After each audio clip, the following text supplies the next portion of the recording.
50 کی دہائی کا آغاز ہو چکا تھا۔ بہار کی رخصت کے ساتھ ہی موسم گرما کی آمد نے اپنا رنگ دکھانا شروع کر دیا تھا۔ ان دنوں میں شمال وسطی پنجاب کے علاقے نورپور تھل یعنی کہ ضلع خوشاب کے ایک تھانے میں تعینات تھا۔ اس تھانے کا انتظام و انصرام سنبھالے ابھی مجھے صرف 2 ماہ ہی ہوئے تھے۔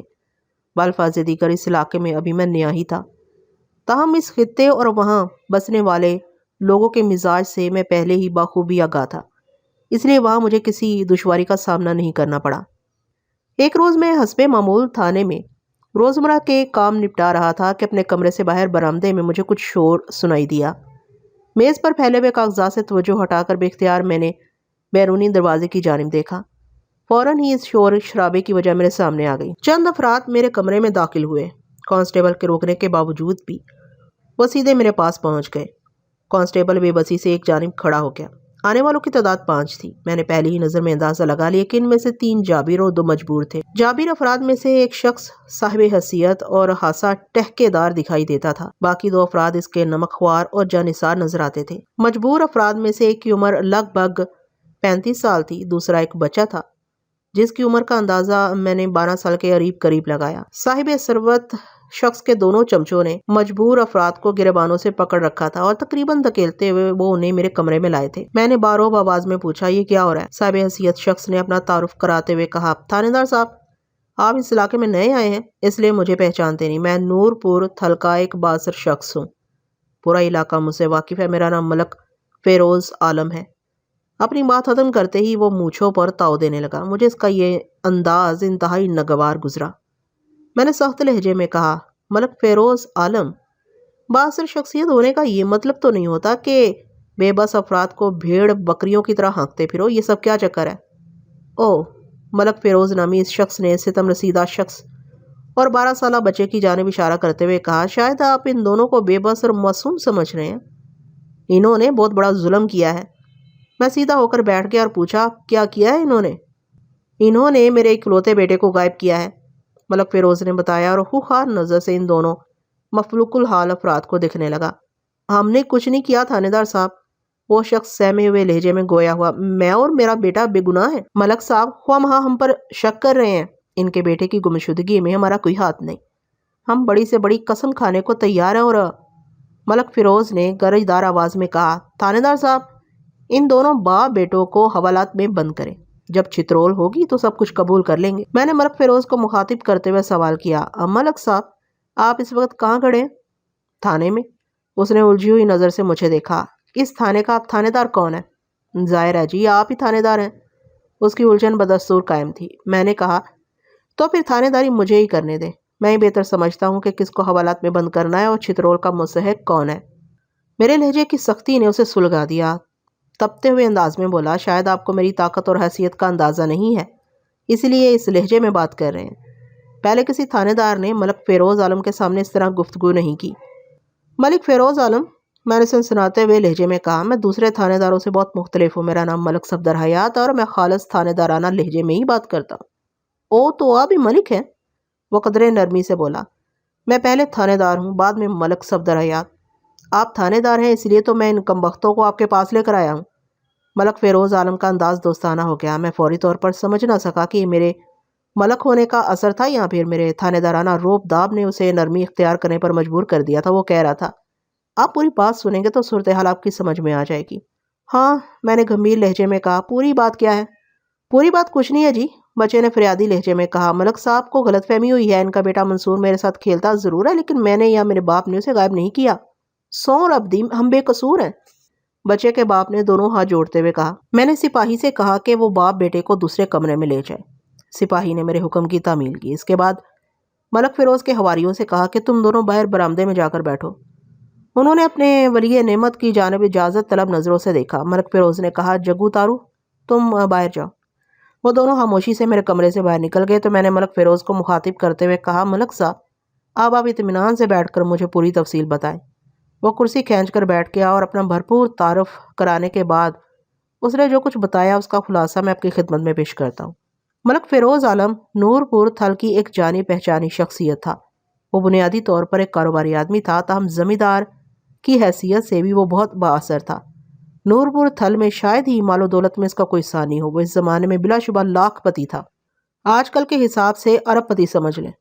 ملک فیروز کی صرف ایک ہی اولاد تھی، لگ بھگ 10 سالہ بیٹا ملک منصور عالم۔ منصور بڑی منتوں مرادوں کے بعد پیدا ہوا تھا۔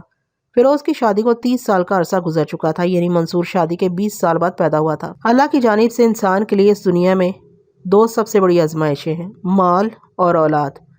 عموماً انسان ان دونوں کی خاطر سب کچھ کرنے کے لیے تیار ہو جاتا ہے۔ اس سلسلے میں وہ اکثر اوقات جائز و ناجائز کی تمیز بھی کھو بیٹھتا ہے۔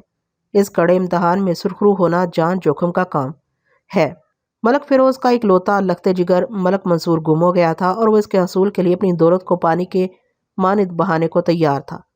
تاہم اس کا شک انہی دو افراد پر تھا، 35 سالہ مسکین صورت عبدالوہاب اور اس کا 12 سالہ بیٹا آفتاب عرف پپو۔ اس کی دانست میں منصور کو غائب کرنے کے ذمہ دار تھے۔ واقعات کے مطابق گزشتہ روز گم شدہ منصور آخری مرتبہ پپو کے ساتھ کھیلتے ہوئے دیکھا گیا تھا۔ جب وہ خاصی دیر تک گھر واپس نہ پہنچا تو ملک فیروز کو تشویش نے آن گھیرا اور وہ بیٹے کی تلاش میں نکل کھڑا ہوا۔ آفتاب عرف پپو سے بھی سخت پوچھ تاچھ کی گئی مگر منصور کا کوئی سراغ نہ مل سکا۔ تلاش میں ناکامی کے بعد ملک فیروز آفتاب اس کے باپ عبدالوہاب کو اپنے گماشتوں کے ذریعے دھکیلتا ہوا اپنے گھر لے گیا، جہاں انہیں زد و کوب بھی کیا گیا اور بڑی بڑی دھمکیاں بھی دی گئی تاکہ وہ اس کے بیٹے کے بارے میں زبان کھول دے، لیکن کوئی مثبت نتیجہ برآمد نہ ہو سکا۔ ہر طرف سے مایوس اور ناکام ہونے کے بعد ملک فیروز عبدالوہاب اور پپو کو میرے پاس تھانے لے آیا تھا۔ ملک صاحب، میں نے اپنے سامنے بیٹھے ہوئے فیروز عالم کو مخاطب کیا، آپ نے جو واقعات بیان کیے ہیں ان کی روشنی میں کسی بھی طور پپو یا اس کا باپ عبدالوہاب قصوروار نظر نہیں آتے۔ جناب، آپ ان مسکین صورت لوگوں کی چال بازیوں کو نہیں جانتے۔ ملک فیروز نے کہا، یہ جتنے سیدھے نظر آتے ہیں اتنے ہوتے نہیں ہیں۔ آپ نے گزشتہ پوری رات انہیں خوب ڈرایا دھمکایا۔ میں نے چھپتے ہوئے لہجے میں کہا، اور ہماری زبان میں ان کی حالت واضح بھی کی ہے۔ کیا آپ یہ کہنا چاہتے ہیں کہ وہ باپ بیٹا کوئی منچے ہوئے عادی مجرم ہے جو سختیاں برداشت کر رہے ہیں مگر زبان کھولنے کا نام نہیں لیتے؟ وہ قدرے بیزاری سے بولا، آپ تو خواہ بال کی کھال کھینچ رہے ہیں ملک صاحب۔ میں نے پچھلی رات ان سے صرف پوچھ گچھ کی ہے، ان کے ساتھ کسی قسم کی زور زبردستی نہیں کی، اس لیے کچھ اگلوانے میں ناکام رہا ہوں۔ آپ اپنے مخصوص انداز میں کوشش کریں گے تو یقیناً کامیابی ہوگی۔ مجھے تو جو کرنا ہوگا وہ ضرور کروں گا۔ میں نے کہا، آپ ان دونوں کے خلاف کس قسم کی رپورٹ درج کروانا چاہتے ہیں؟ آپ بھی کمال کرتے ہیں ملک صاحب، فیروز عالم نے قدرے خفگی امیز انداز میں کہا، میں آپ کو بتا چکا ہوں کہ میرے بیٹے منصور کے غیاب میں ان دونوں کا ہاتھ ہے۔ آپ اسے سیدھا سیدھا اغوا بھی کہہ سکتے ہیں۔ وہاب اور پپو کی آپ سے یا آپ کے بیٹے سے کوئی دشمنی ہے ملک صاحب؟ نہیں، ایسی تو کوئی بات نہیں، وہ گڑبڑا کر بولا۔ میں نے سوال کیا، آپ سے ان کی کوئی چپکلش؟ نہیں جناب، اس نے جواب دیا۔ پھر وہ آپ کے صاحبزادے کو کیوں اغوا کریں گے؟ اس نے میرے سوال کا جواب دینے کی بجائے الٹا سوال کر دیا۔ ملک صاحب، اگر منصور عالم کو انہوں نے غائب نہیں کیا تو پھر کس نے کیا ہے؟ یہ ایک الگ سوال ہے، میں نے سنجیدگی سے کہا، اور اس کا جواب تلاش کرنا میں اپنا فرض سمجھتا ہوں۔ ملک فیروز عالم، میں تو صرف فی الحال یہ جاننا چاہتا ہوں کہ اگر آپ اپنے بیٹے کے اغوا میں ان دونوں باپ بیٹے پر شک کر رہے ہیں تو اس شک کی معقول وجہ کیا ہے؟ میرے شک کی وجہ تو یہی ہے کہ منصور کل آخری مرتبہ پپو کے ساتھ کھیلتے ہوئے دیکھا گیا تھا۔ آپ کی پوچھ گچھ کے جواب میں پپو نے اس سلسلے میں آپ کو کیا بتایا؟ کچھ بھی نہیں، وہ قدرے غصیلے لہجے میں بولا۔ وہ مسلسل اپنی لالمی کا اظہار کرتا ہے۔ کیا آپ نے ان کے گھر کی تلاشی بھی لی تھی؟ بالکل لی تھی، وہ جلدی سے بولا، مگر وہاں سے منصور برآمد نہیں ہوا۔ میں نے کہا، دیکھیں ملک صاحب، مجھے آپ کے بیٹے کی گمشدگی کا دلی افسوس ہے اور میں آپ کو یقین دلاتا ہوں کہ اس کی بازیابی کے لیے میں حتی الامکان کوشش کروں گا، لیکن اس سلسلے میں جوش سے نہیں بلکہ ہوش سے کام لینے کی ضرورت ہے۔ آپ کیا کرنا چاہتے ہیں؟ میں کچھ کرنے سے پہلے عبدالوہاب اور اس کے بیٹے آفتاب عرف پپو سے کڑی پوچھ گچھ کرنا چاہتا ہوں۔ ٹھیک ہے، آپ ان دونوں کو یہاں بلا لیں۔ نہیں، میں آپ کی موجودگی میں سے سوال جواب نہیں کرنا چاہتا۔ آپ تھوڑی دیر کے لیے باہر برآمدے میں جا کر بیٹھے۔ اس نے ناگواری امیز نظر سے مجھے دیکھا مگر کسی قسم کی مزاحمت کا مظاہرہ کیے بغیر میرے کمرے سے نکل گیا۔ میں نے کانسٹیبل کو اندر بلایا اور کہا، شیر محمد، ذرا ان باپ بیٹے کو میرے کمرے میں لے آؤ۔ شیر محمد یس سر کہہ کے جانے لگا تو میں نے آواز دے کے اسے روک لیا اور کہا، ان کو باری باری میرے پاس لانا۔ پہلے کس کو لاؤں جناب؟ عبدالوہاب کو۔ اوکے سر، وہ سیلیوٹ مارتے ہوئے بولا۔ تھوڑی دیر بعد عبدالوہاب میرے سامنے کھڑا تھا۔ اس نے اپنے دونوں ہاتھ معافی چاہنے کے انداز میں باندھ رکھے تھے۔ اس کی آنکھوں اور چہرے پر خوف و ہراس نے ڈیرا جما رکھا تھا۔ وہ سراپا فریاد نظر آتا تھا۔ جو کانسٹیبل اسے لے کر آیا تھا اس کے عقب میں ٹینشن کھڑا تھا۔ میں نے کانسٹیبل کو مخاطب کرتے ہوئے روبدار لہجے میں کہا، شیر محمد، میرے سوالات کے جواب میں اگر عبدالوہاب نے کسی قسم کی ہیرا پھیری سے کام لینے کی کوشش کی تو تم میں سے یہ ضرور یاد دلانا کہ یہ اس وقت کہاں کھڑا ہے۔ میرا مطلب سمجھ رہے ہو نا شیر محمد؟ جی ملک صاحب، بڑی چنگی طرح سمجھ رہا ہوں۔ کانسٹیبل کچھ اور مستعد ہو گیا۔ آپ فکر ہی نہ کریں، میرے ہاتھ میں بڑا کرنٹ ہے۔ پھر اس نے باقاعدہ ہاتھ کو فضا میں بلند کر کے مانے کا اشارہ دیا۔ عبدالوہاب نے سہمی ہوئی نظر سے مجھے دیکھا اور کمزور سی آواز میں گویا ہوا، تھانے دار صاحب، ہم بالکل بے قصور ہیں، پتہ نہیں ملک صاحب ہمارے پیچھے کیوں پڑ گئے ہیں۔ اگر تم بے قصور ہو تو پھر تمہیں ڈرنے یا پریشان ہونے کی ضرورت نہیں ہے۔ میں نے کہا، میں جو کچھ پوچھوں اس کا سیدھا اور سچا جواب دینا۔ یاد رکھو، جھوٹ بولنے والوں کی میں کھال کھچوا لیتا ہوں۔ مائی باپ، میں آپ سے کوئی جھوٹ نہیں بولوں گا، وہ گھگیائے ہوئے لہجے میں بولا۔ آپ پوچھیں جی، کیا پوچھنا ہے؟ میں نے پوچھا، تم کام کیا کرتے ہو عبدالوہاب؟ جی میری کریانے کی چھوٹی سی دکان ہے، اس نے بتایا۔ دکان کے پیچھے ہی میرا گھر ہے، یعنی دکان گھر کے اندر ہی ہے جناب۔ تمہارے گھر میں کتنے افراد رہتے ہیں؟ اس نے انگلیوں پر گنتے ہوئے جواب دیا، میں، میری گھر والی جمیلہ، پپو اور چھوٹی بیٹی عابدہ، بس یہی جی، کل 4 افراد ہیں میرے کنبے کے۔ تمہارا بیٹا آفتاب عرف پپو کون سی جماعت میں پڑھتا ہے؟ وہ اسکول نہیں جاتا جناب۔ میں نے اسے تیز نظر سے گھورا، کیا سارا دن کھیل کود اور آوارہ گردی میں گزارتا ہے؟ پپو بہت ہی بیبا پتر ہے تھانے دار صاحب، میں نے اسے آوارہ گردی کی عادت نہیں پڑنے دی، بس تھوڑی دیر کے لیے کھیل کود کی اجازت دے رکھی ہے۔ جب اسکول نہیں جاتا تو پھر کیا کرتا ہے؟ وہ دکان میں میرا ہاتھ بٹاتا ہے، عبدالوہاب نے جواب دیا۔ میری تو یہی خواہش تھی کہ پپو پڑھ لکھ کر بڑا آدمی بن جائے، لیکن پڑھائی کی طرف اس کا دھیان ہی نہیں جاتا۔ اس کی طرف سے مایوس ہو کر میں نے اسے بھی دکان پر بٹھانا شروع کر دیا ہے۔ بس دن میں تھوڑی دیر کے لیے جب بھی دکان بند کرتا ہوں تو پپو کھیلنے کے لیے گھر سے نکل جاتا ہے۔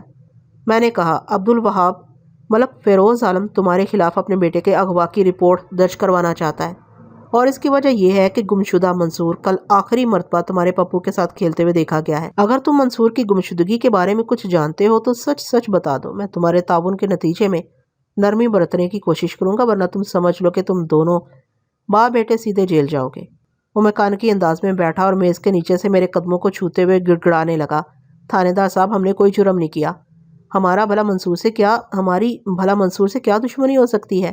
وہ تو اتنے بڑے باپ کا بیٹا ہے کہ ہم ان کے خلاف سوچنے کا تصور بھی نہیں کر سکتے۔ پتہ نہیں بھولے میں مجھ سے ایسی کون سی خطا ہو گئی ہے کہ جس کی یہ سزا مل رہی ہے۔ منصور کے اغوا یا گمشدگی میں ہمارا کوئی ہاتھ نہیں تھانے دار صاحب، میں اس بات کا یقین دلانے کے لیے آپ کے سامنے بڑی سی بڑی قسم کھانے کو تیار ہوں۔ ویسے مجھے کچھ اندازہ تو ہو گیا تھا کہ عبدالوہاب واقعی منصور کی گمشدگی میں ملوث نہیں تھا۔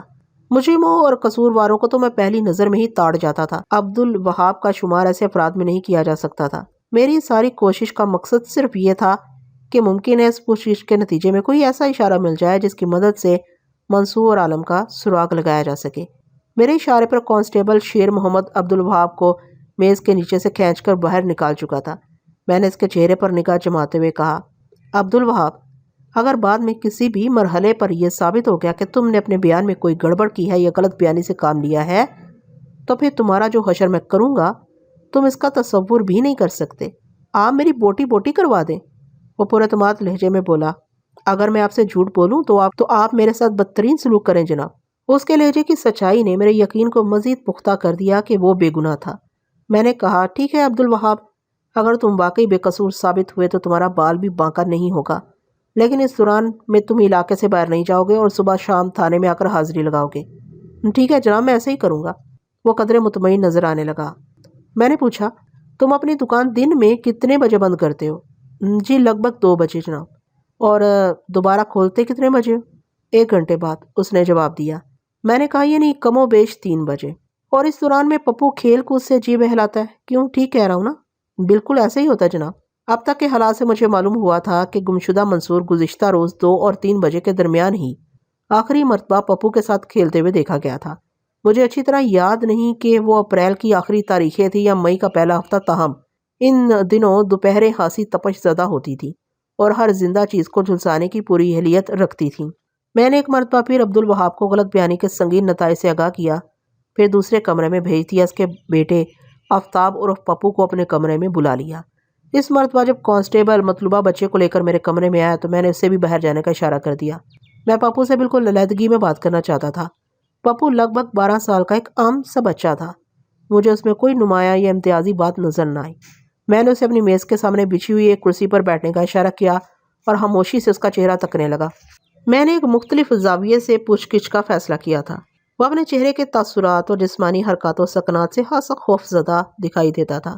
تھانے کا اپنا الگ ہی تاثر ہوتا ہے۔ پھر میرا مسلسل گھورنا بھی اسے بے چینی میں مبتلا کر رہا تھا۔ آخر اسے رہا نہ گیا اور وہ بے بسی سے بولا، انداز رو دینے والا تھا، تھانے دار صاحب میں نے کچھ نہیں کیا جناب۔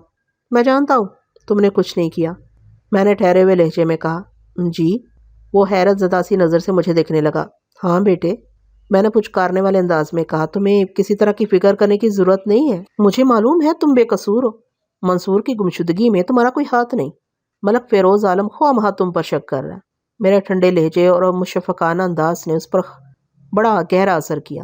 اس کا اعتماد لوٹ آیا۔ تھوڑی دیر پہلے وہ خاصا ہراساں اور خوفزدہ نظر آ رہا تھا، مگر اب اس کے چہرے پر اطمینان کی جھلک تھی۔ وہ بے یقینی کے سے انداز میں گویا ہوا، کیا آپ کو واقعی میری بے گناہی کا یقین ہے تھانے دار صاحب؟ میں تم سے جھوٹ کیوں بولوں گا؟ میں نے نرم لہجے میں کہا۔ پھر آپ نے مجھے اور میرے ابا کو تھانے میں بند کیوں کر رکھا ہے؟ پپو نے پرتشویش لہجے میں استفسار کیا۔ مصلحت کی بنا پر، میں نے ملائمت سے کہا۔ مجھے تو پتا ہے تم دونوں باپ بیٹے نے کوئی جرم نہیں کیا، لیکن تمہیں بے گناہ ثابت بھی تو کرنا ہے۔ اس سلسلے میں مجھے تم دونوں کا تعاون درکار ہے۔ عبدالوہاب نے تو بھرپور تعاون کیا ہے، اب تمہاری باری ہے۔ اپنی بات ختم کرتے ہی میں سوالیہ نظر سے اس کی آنکھوں میں دیکھنے لگا۔ مجھے یقین تھا کہ نرمی کا یہ رویہ پپو پر مثبت اثرات مرتب کرے گا، اور اگر وہ واقعی منصور کی گمشدگی کے بارے میں جانتا ہوگا تو چھپانے کی کوشش نہیں کرے گا، اور یہی میرا مقصد بھی تھا۔ میرا سالہ سال کا تجربہ ہے کہ محبت، نرمی اور ہمدردی میں بڑی قوت ہوتی ہے، بس شرط یہ ہے کہ ان خصوصیات یا صفات سے کوئی کام لینا جانتا ہو۔ مجھے تو ہمیشہ اس تجربے میں کامیابی ہی ملی تھی۔ پپو کی بے یقینی پوری طرح رفع نہیں ہوئی تھی۔ الجھن امیز لہجے میں بولا، کیا آپ سچی مچی ہم دونوں کو چھوڑ دیں گے تھانے دار صاحب؟ بالکل چھوڑ دوں گا بیٹے، میں نے ٹھوس لہجے میں کہا۔ وہ بے تابی سے بولا، اس کے لیے مجھے کیا کرنا ہوگا؟ وہی جو تمہارے باپ نے کیا ہے، میں نے کہا۔ میں جو بھی سوال کروں اس کا ٹھیک ٹھیک جواب دینا۔ میں اتنا سا بھی جھوٹ نہیں بولوں گا جناب۔ اس نے انگشتے شہادت کو انگوٹھے کے ساتھ ملاتے ہوئے مخصوص انداز میں اشارہ کیا۔ میں نے گھما پھرا کر سوالات شروع کر دیے۔ آفتاب عرف پپو، تم اسکول کیوں نہیں جاتے؟ جناب پڑھائی میں میرا دل نہیں لگتا، وہ بیزاری سے بولا۔ میں نے کہا، تمہارا باپ تو تمہیں کوئی بڑا آدمی بنانا چاہتا تھا، لیکن تم نے اس کی آس امید کو خوں کھاتے میں ڈال دیا ہے۔ بڑے نالائق بچے ہو تم۔ کیا ساری عمر کریانے کی دکان چلاتے ہوئے گزار دو گے؟ جناب یہ کوئی نئی بات تو نہیں ہوگی، وہ سادگی سے بولا۔ مجھے پتا ہے، میرا دادا بھی پوری عمر یہی دکان چلاتا رہا تھا۔ دادا کے مرنے کے بعد ابا نے دکان سنبھالی اور ساری عمر اس کے سوا کوئی دوسرا کام نہیں کیا۔ میں تو اپنے باپ دادا کے کام کو آگے بڑھا رہا ہوں جناب۔ میں متعلقہ موضوع کی طرف آ گیا اور پوچھا، پپو تمہارے باپ نے مجھے بتایا ہے کہ تم روزانہ دوپہر کو 1 گھنٹہ کھیل کود میں گزارتے ہو۔ بس جی یہی فارغ وقت ملتا ہے۔ تم عموماً کون سا کھیل کھیلتے ہو؟ بہت سارے جناب، وہ جلدی سے بولا۔ مثلاً کون کون سے؟ وہ دلچسپی سے بتانے لگا۔ لکن مٹی، پٹھو گول، گرم باندر کلا بنیے۔ میں نے پوچھا، کل تم منصور کے ساتھ کون سا کھیل کھیل رہے تھے؟ کل تو ہم نے صرف پٹھو گول گرم کھیلا تھا۔ کیا تم روزانہ منصور کے ساتھ کھیلتے ہو؟ روزانہ تو نہیں، لیکن زیادہ تر۔ منصور تمہارا پکا دوست ہے؟ اس نے نفی میں سر ہلایا، بولا جناب وہ تو بڑے باپ کا بیٹا ہے، دوستی بھی اپنی حیثیت کے لوگوں سے کرتا ہے، میرے ساتھ تو کھیل لیتا ہے، یہی بہت ہے۔ ویسے ہے بہت بے ایمان، ہر کھیل میں جھگڑا ضرور کرتا ہے۔ میں نے پوچھا، پپو ذرا سوچ کر بتاؤ، کل تم نے آخری مرتبہ منصور کو کہاں دیکھا تھا؟ وہ ذہن پر زور دیتے ہوئے بولا، جناب کل ہم سب بچے پٹھو گول گرم کھیل رہے تھے کہ اچانک ہمیں اپنا کھیل ادھورا چھوڑنا پڑا تھا۔ وہ کیوں؟ میں اس کی بات مکمل ہونے سے پہلے ہی بول پڑا۔ پپو نے بتایا، وہ اس لیے جناب کہ جس میدان میں ہم کھیل رہے تھے وہاں مداری آ گیا تھا اور ہم اپنا کھیل بھول کر اس کا تماشا دیکھنے میں مصروف ہو گئے تھے۔ میں نے کہا، پپو میں نے تم سے پوچھا تھا کہ کل آخری مرتبہ منصور کو تم نے کہاں دیکھا تھا اور تم مداری اور کھیل تماشے کا ذکر لے بیٹھے ہو۔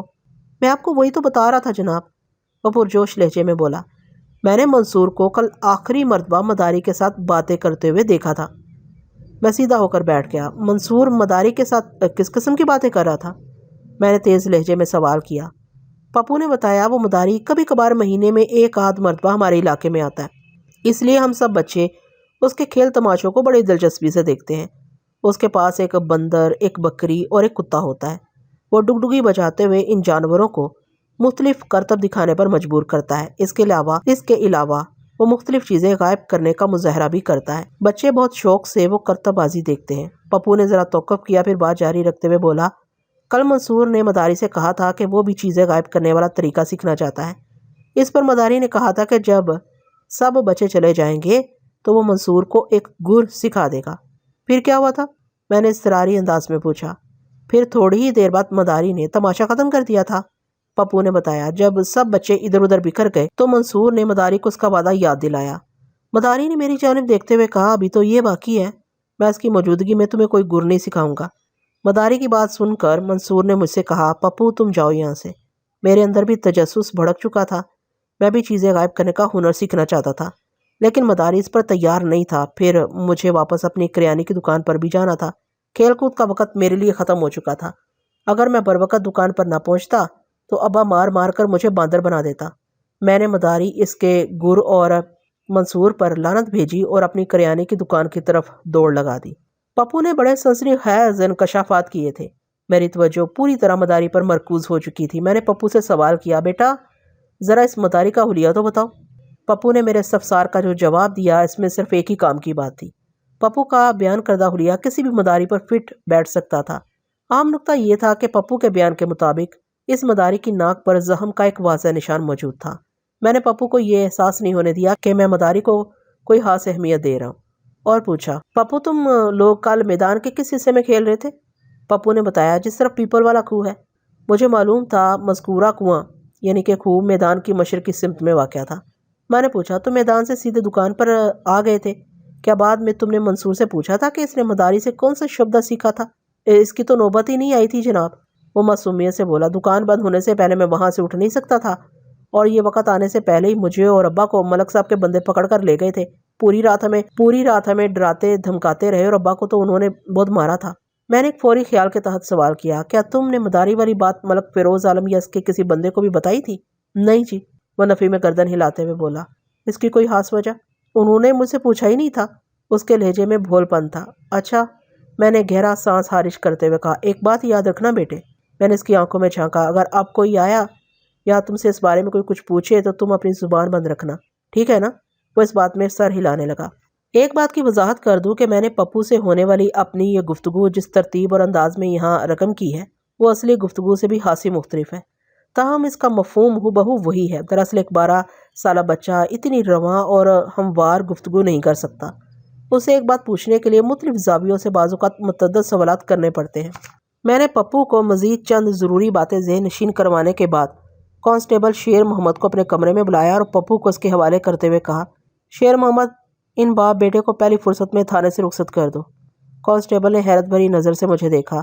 میں نے اس کی حیرت کو نظر انداز کرتے ہوئے سپاٹ لہجے میں کہا، اور ہاں، عبدالوہاب کو پولیس والوں کی زبان میں پکی تاکید کر دینا کہ وہ میرے کہے ہوئے الفاظ کا ورد اپنے ذہن میں جاری رکھے۔ اگر وہ میری ہدایت کو بھول بھی گیا تو میں اسے نہیں بھولوں گا۔ یہ سب کچھ میں نے نظریہ احتیاط کے تحت کیا تھا، حالانکہ مجھے اس کی جانب سے کسی گڑبڑ کی کوئی توقع نہیں تھی۔ پپو کو بھی میں نے مداری والی بات کی پردہ پوشی کی تلقین اس لیے کی تھی کہ جب تک منصور کے اغوا یا گمشدگی کا کوئی سراغ میرے ہاتھ نہ لگ جاتا، میں اس نکتے کو تش تش بام کرنے کے حق میں نہیں تھا۔ کانسٹیبل شیر محمد دروازے کے پاس پہنچا تو میں نے اضافہ کیا، شیر محمد، باہر جو دوسری پارٹی بیٹھی ہے نا، اس کے سرکردہ کو اندر بھیج دو، یعنی ملک فیروز عالم۔ میرا جواب اس بات میں پا کر وہ باہر نکل گیا۔ 5 منٹ کے بعد ملک فیروز عالم اکھڑی ہوئی چال چلتے ہوئے میرے کمرے میں آیا اور کرسی پر بیٹھتے ہی شکایت آمیز لہجے میں بولا، تھانے دار صاحب، یہ آپ نے اچھا نہیں کیا۔ کیا ہو گیا ملک صاحب؟ میں نے معتدل لہجے میں پوچھا۔ وہ داخلی دروازے کی جانب اشارہ کرتے ہوئے بولا، آپ نے مجرموں کو تو بڑی محبت سے رخصت کر دیا ہے، آپ کی بات میری سمجھ میں نہیں آئی۔ جناب، آپ خواہ خفا نہ ہو، میں نے ہاتھ کے اشارے سے اسے تسلی دی۔ پہلی بات تو یہ ہے کہ وہ دونوں باپ بیٹا ابھی مجرم ثابت نہیں ہوئے۔ دوسرے، میں نے انہیں محبت سے رخصت نہیں کیا، بلکہ ایک مضبوط جال میں ان دونوں کو جکڑ دیا ہے جو فی الوقت آپ کو دکھائی نہیں دے گا۔ میں نے زمینی گفتگو کا سہارا لیتے ہوئے کہا، آپ بے فکر ہیں، وہ دونوں پولیس کی خفیہ نگرانی میں ہیں۔ میں جب اور جس وقت چاہوں گا انہیں حوالات کی اصلاحوں کے پیچھے پہنچا دوں گا۔ آپ نے میرے بیٹے کے بارے میں ان سے کچھ معلوم کیا؟ ملک فیروز نے اصل موضوع کی طرف آتے ہوئے سوال کیا۔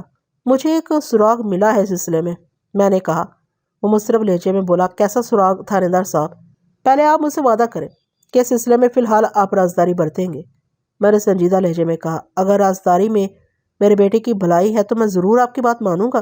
وہ تعاون آمیز لہجے میں بولا، آپ بتائیں وہ سراغ کیا ہے؟ میں نے مختصر الفاظ میں ملک فیروز عالم کو مداری اور منصور کا قصہ سنانے کے بعد کہا، آپ کے بچے کی گمشدگی میں اس مداری کا ہاتھ ہو سکتا ہے۔ بات تو آپ کی دل کو لگ رہی ہے، بشرطے کہ وہ مداری والی بات میں واقعی حقیقت ہو۔ مجھے تو یہ کوئی اور چال معلوم ہوتی ہے۔ کہیں ان باپ بیٹے نے اپنی جانب سے تفتیش کا رخ موڑنے کے لیے تو کوئی منصوبہ نہیں بنایا؟ آپ کا شک بے بنیاد ہے ملک صاحب، میں نے کہا۔ میں نے اپنی پیشہ ورانہ زندگی میں گھاٹ گھاٹ کا پانی پیا ہے اور بھانت بھانت کے مجرموں سے میرا پالا پڑا ہے۔ سمجھیے 90% یقین ہے کہ ان باپ بیٹے کا منصور کی گمشدگی میں کوئی ہاتھ نہیں ہے۔ آپ بچے کے باپ ہیں، شاید اس لیے آپ کو میری بات کا یقین نہیں آ رہا ہوگا، لیکن مجھے امید ہے بعد ازاں آپ بھی میرے ہم خیال ہو جائیں گے۔ میں نے کہا اگر وہ مداری ہاتھ لگ جائے تو اس سے بہت اہم معلومات حاصل کی جا سکتی ہیں۔ اس قسم کے پیشہ ور لوگوں میں اکثر مجرم بھی ہوتے ہیں، سپیرے مداری، بازیگر بنجارے اور گاؤں گاؤں گھوم کر منیاری کی اشیاء فروخت کرنے والوں میں کچھ افراد ایسے بھی ہوتے ہیں جو بلا واسطہ کسی نہ کسی قسم کی مجرمانہ سرگرمیوں میں ملوث ہوتے ہیں، مگر سوال یہ ہے کہ اس مداری تک کس طرح رسائی حاصل کی جائے؟ فیروز عالم نے پرتشویش لہجے میں کہا۔ آپ کے ذہن میں کوئی آئیڈیا ہے ملک صاحب؟ میں نے ٹھہرے ہوئے لہجے میں کہا، فوری طور پر تو میں کسی کھوجی کی خدمات حاصل کرنا چاہتا ہوں۔ میں اس مقام سے واقف ہو چکا ہوں جہاں اس مداری اور آپ کے گمشدہ بچے کے درمیان گفتگو ہوئی تھی۔ اگر منصور اس مداری کے ساتھ ہی گیا ہے تو ان دونوں کے قدموں کے نشانات سے ان کا سراغ لگایا جا سکتا ہے۔ پھر دیر کس بات کی ہے ملک صاحب؟ فیروز عالم بے تابی سے بولا۔ آپ جلد از جلد کھوجی کا انتظام کریں۔ میرے بیٹے کی تلاش کے سلسلے میں جتنی بھی رقم خرچ ہو میں دینے کو تیار ہوں۔ میرا ایک ہی بچہ ہے، میں اس کی بازیابی کے لیے دولت کو پانی کی طرح بہا سکتا ہوں۔ میں آپ کے درد اور اختیار کو بخوبی سمجھ رہا ہوں، میں نے حوصلہ بخش لہجے میں کہا۔ آپ کے پاس کسی چیز کی کمی نہیں ہے ملک صاحب، اللہ نے آپ کو سب کچھ دے رکھا ہے۔ آپ اپنے جگر کے ٹکڑے کے لیے یقیناً بے دریغ دولت خرچ کر سکتے ہیں۔ تاہم میرا خیال ہے کہ آپ کو اس سلسلے میں دولت لٹانے کی ضرورت پیش نہیں آئے گی۔ آپ کا بچہ میرے تھانے کی حدود کے اندر سے غائب ہوا ہے، اسے بازیاب کرنا میری ذمہ داری ہے اور میں اپنے فرائض سے بخوبی آگاہ ہوں۔ آپ پریشان نہ ہوں، پولیس اس سلسلے میں کوئی کوتاہی نہیں برتے گی۔ آپ سے فی الحال ہماری یہی درخواست ہے کہ آپ بھی ہم سے تعاون کریں۔ میں ہر قسم کے تعاون کے لیے ہم وقت تیار ہوں، وہ جذباتی لہجے میں بولا۔ بس آپ فی الفور کارروائی شروع کر دیں۔ میں نے ملک فیروز عالم کی موجودگی ہی میں ASI جہاں زیب کو اپنے کمرے میں بلا لیا، اسے ہدایت کی کہ وہ کھوجی تاج دین عرف بابا تاجہ سے رابطہ کرے اور اسے فوراً یہاں لے آئے۔ ASI اس بات میں سر ہلاتے ہوئے کمرے سے باہر چلا گیا۔ ملک فیروز عالم نے کہا، ملک صاحب منصور کی ماں خالدہ خانم کا کل سے بہت برا حال ہے، اس نے کھانا پینا بالکل ترک کر دیا، ہر وقت منصور کی گردان کرتی رہتی ہے۔ جتنی بھی جلدی ہو سکے آپ اس معاملے کو نپٹائیں۔ کہیں ملکانی۔ فیروز عالم نے جملہ ادھورا چھوڑ دیا اور متوش نظر سے مجھے دیکھنے لگا۔ میں نے تشفی امیز انداز میں کہا، ملک صاحب میں آپ لوگوں کی پریشانی کو اچھی طرح سمجھ رہا ہوں، انشاءاللہ آپ کا بچہ بہت جلد مل جائے گا۔ آپ خدشات اور اندیشوں کو ذہن میں جگہ نہ دیں، ملکانی جی کو میں کچھ نہیں ہونے دوں گا، سب ٹھیک ہو جائے گا۔ اللہ آپ کی زبان مبارک کرے۔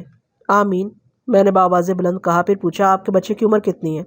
وہ بولا، میں نے پہلے بھی آپ کو بتایا تھا، منصور عالم آئندہ ماہ 10 سال کا ہو جائے گا۔ منصور کو بڑھاپے کی اولاد ہی سمجھے جناب۔ مجھے یاد آ گیا، آپ پہلے بھی مجھے یہ بات بتا چکے ہیں، میں نے جلدی سے کہا۔ واقعی بڑھاپے کی اولاد کچھ زیادہ ہی عزیز ہوتی ہے، اور پھر اکلوتی اولاد کا تو معاملہ ہی بہت جذباتی ہوتا ہے، والدین اس کے بارے میں کچھ زیادہ ہی حساس ہو جاتے ہیں۔ فیروز عالم نے کہا، میرے پاس مال و دولت کی کمی ہے، نہ اختیارات کی اور نہ ہی میری پہنچ میں کوئی کلام ہے۔ بڑی سے بڑی سفارش میرے پاس موجود ہے، بڑے بڑے سرکاری آفیسروں سے میرے تعلقات ہیں، میں اپنے بیٹے کے حصول کے لیے کچھ بھی کر سکتا ہوں۔ فی الحال تو میں آپ کو یہی مشورہ دوں گا کہ آپ کچھ بھی نہ کریں، میں نے سمجھانے والے انداز میں کہا۔ جو کچھ کرنا ہے مجھے ہی کرنا ہے۔ میں آپ کو یقین دلاتا ہوں کہ اگر کسی مرحلے پر آپ کی پہنچ کی ضرورت پڑی یا آپ کے اختیارات کو استعمال کرنے کا موقع آیا تو میں آپ سے ضرور مدد لوں گا۔ آپ میرا مطلب سمجھ رہے ہیں نا؟ وہ اس بات میں سر ہلانے لگا۔ ہمارے درمیان آئندہ 20-25 منٹ تک منصور عالم کے بارے میں گفتگو ہوتی رہی۔ ASI جہاں زیب کی آمد نے عارضی طور پر گفتگو کے اس تسلسل کو منقطع کر دیا۔ ASI نے میرے پاس آنے کے بعد بتایا، ملک صاحب تاج دین سے رابطہ نہیں ہو سکا۔ میں نے سوالیہ نظر سے اسے دیکھا۔ ASI نے بتایا کہ وہ اس وقت یہاں نہیں ہے، نور پور تھل سے باہر گیا ہوا ہے۔ اس کے گھر سے معلوم ہوا ہے کہ وہ کل دوپہر تک واپس آئے گا۔ تم نے اس کے گھر والوں سے یہ نہیں پوچھا کہ وہ نور پور تھل سے باہر کہاں گیا ہے؟ میں نے کہا، ہم کسی کانسٹیبل کو بھیج کر اسے آج ہی واپس بلا لیتے۔ ASI جہاں زیب نے بڑی رسان سے جواب دیا، کوئی فائدہ نہیں جناب، ہمیں کل دوپہر کا انتظار ہی کرنا ہوگا۔ اس کے گھر سے پتہ چلا ہے کہ وہ چک 39 گیا ہوا ہے۔ ہاں بھائی، پھر تو مجبوری ہے، ہمیں کل دوپہر کا انتظار کرنا ہی ہوگا۔ تھوڑی دیر بعد ملک فیروز عالم مجھ سے ہاتھ ملا کر رخصت ہو گیا۔ میرا منصوبہ خاک میں مل گیا تھا۔ گزشتہ رات کی بارش نے سب کچھ بتر بوت کر دیا تھا۔ میں نے سوچا تھا تاج دین کھوجی کی مدد سے میں مداری اور منصور کا سراغ لگانے کی کوشش کروں گا، لیکن جس دھواں دار انداز میں پوری رات شدید بارش ہوئی تھی اس نے کھرا تلاش کرنے کے امکانات کو صفر کے برابر کر دیا تھا۔ اس صورتحال سے میں تو الجھن میں مبتلا ہو ہی گیا تھا۔ میرے ساتھ ساتھ منصور کا باپ ملک فیروز عالم بھی خاصا پریشان تھا۔ اب کیا ہوگا ملک صاحب؟ فیروز عالم نے تشویشناک لہجے میں کہا۔ منصور تک پہنچنے کی ترکیب عمل سے پہلے ہی ختم ہو گئی۔ میں نے پرسوچ انداز میں کہا، آپ پریشان نہ ہوں ملک صاحب، قدرت کے ہر کام میں کوئی نہ کوئی مصلحت ضرور پوشیدہ ہوتی ہے۔ جب ایک دروازہ بند ہوتا ہے تو کئی نئے دروازے واہ ہو جاتے ہیں۔ اب ہم ذرا مختلف انداز میں کارروائی ڈالیں گے۔ آپ کیا کرنے کا ارادہ رکھتے ہیں؟ ارادہ تو وہی ہے، مداری کی تلاش۔ میں نے دونوں ہاتھوں کی ہتھیلیوں کو گھورتے ہوئے کہا، مگر ٹریک تھوڑا تبدیل کرنا پڑے گا۔ میں کچھ سمجھا نہیں۔ فیروز عالم کا لہجہ الجھا ہوا تھا۔ میں نے کہا، ملک صاحب، ہمارا مطلوبہ مداری یقیناً نور پور تھل کے علاوہ دوسرے علاقوں میں بھی اپنے کھیل تماشے دکھاتا ہوگا۔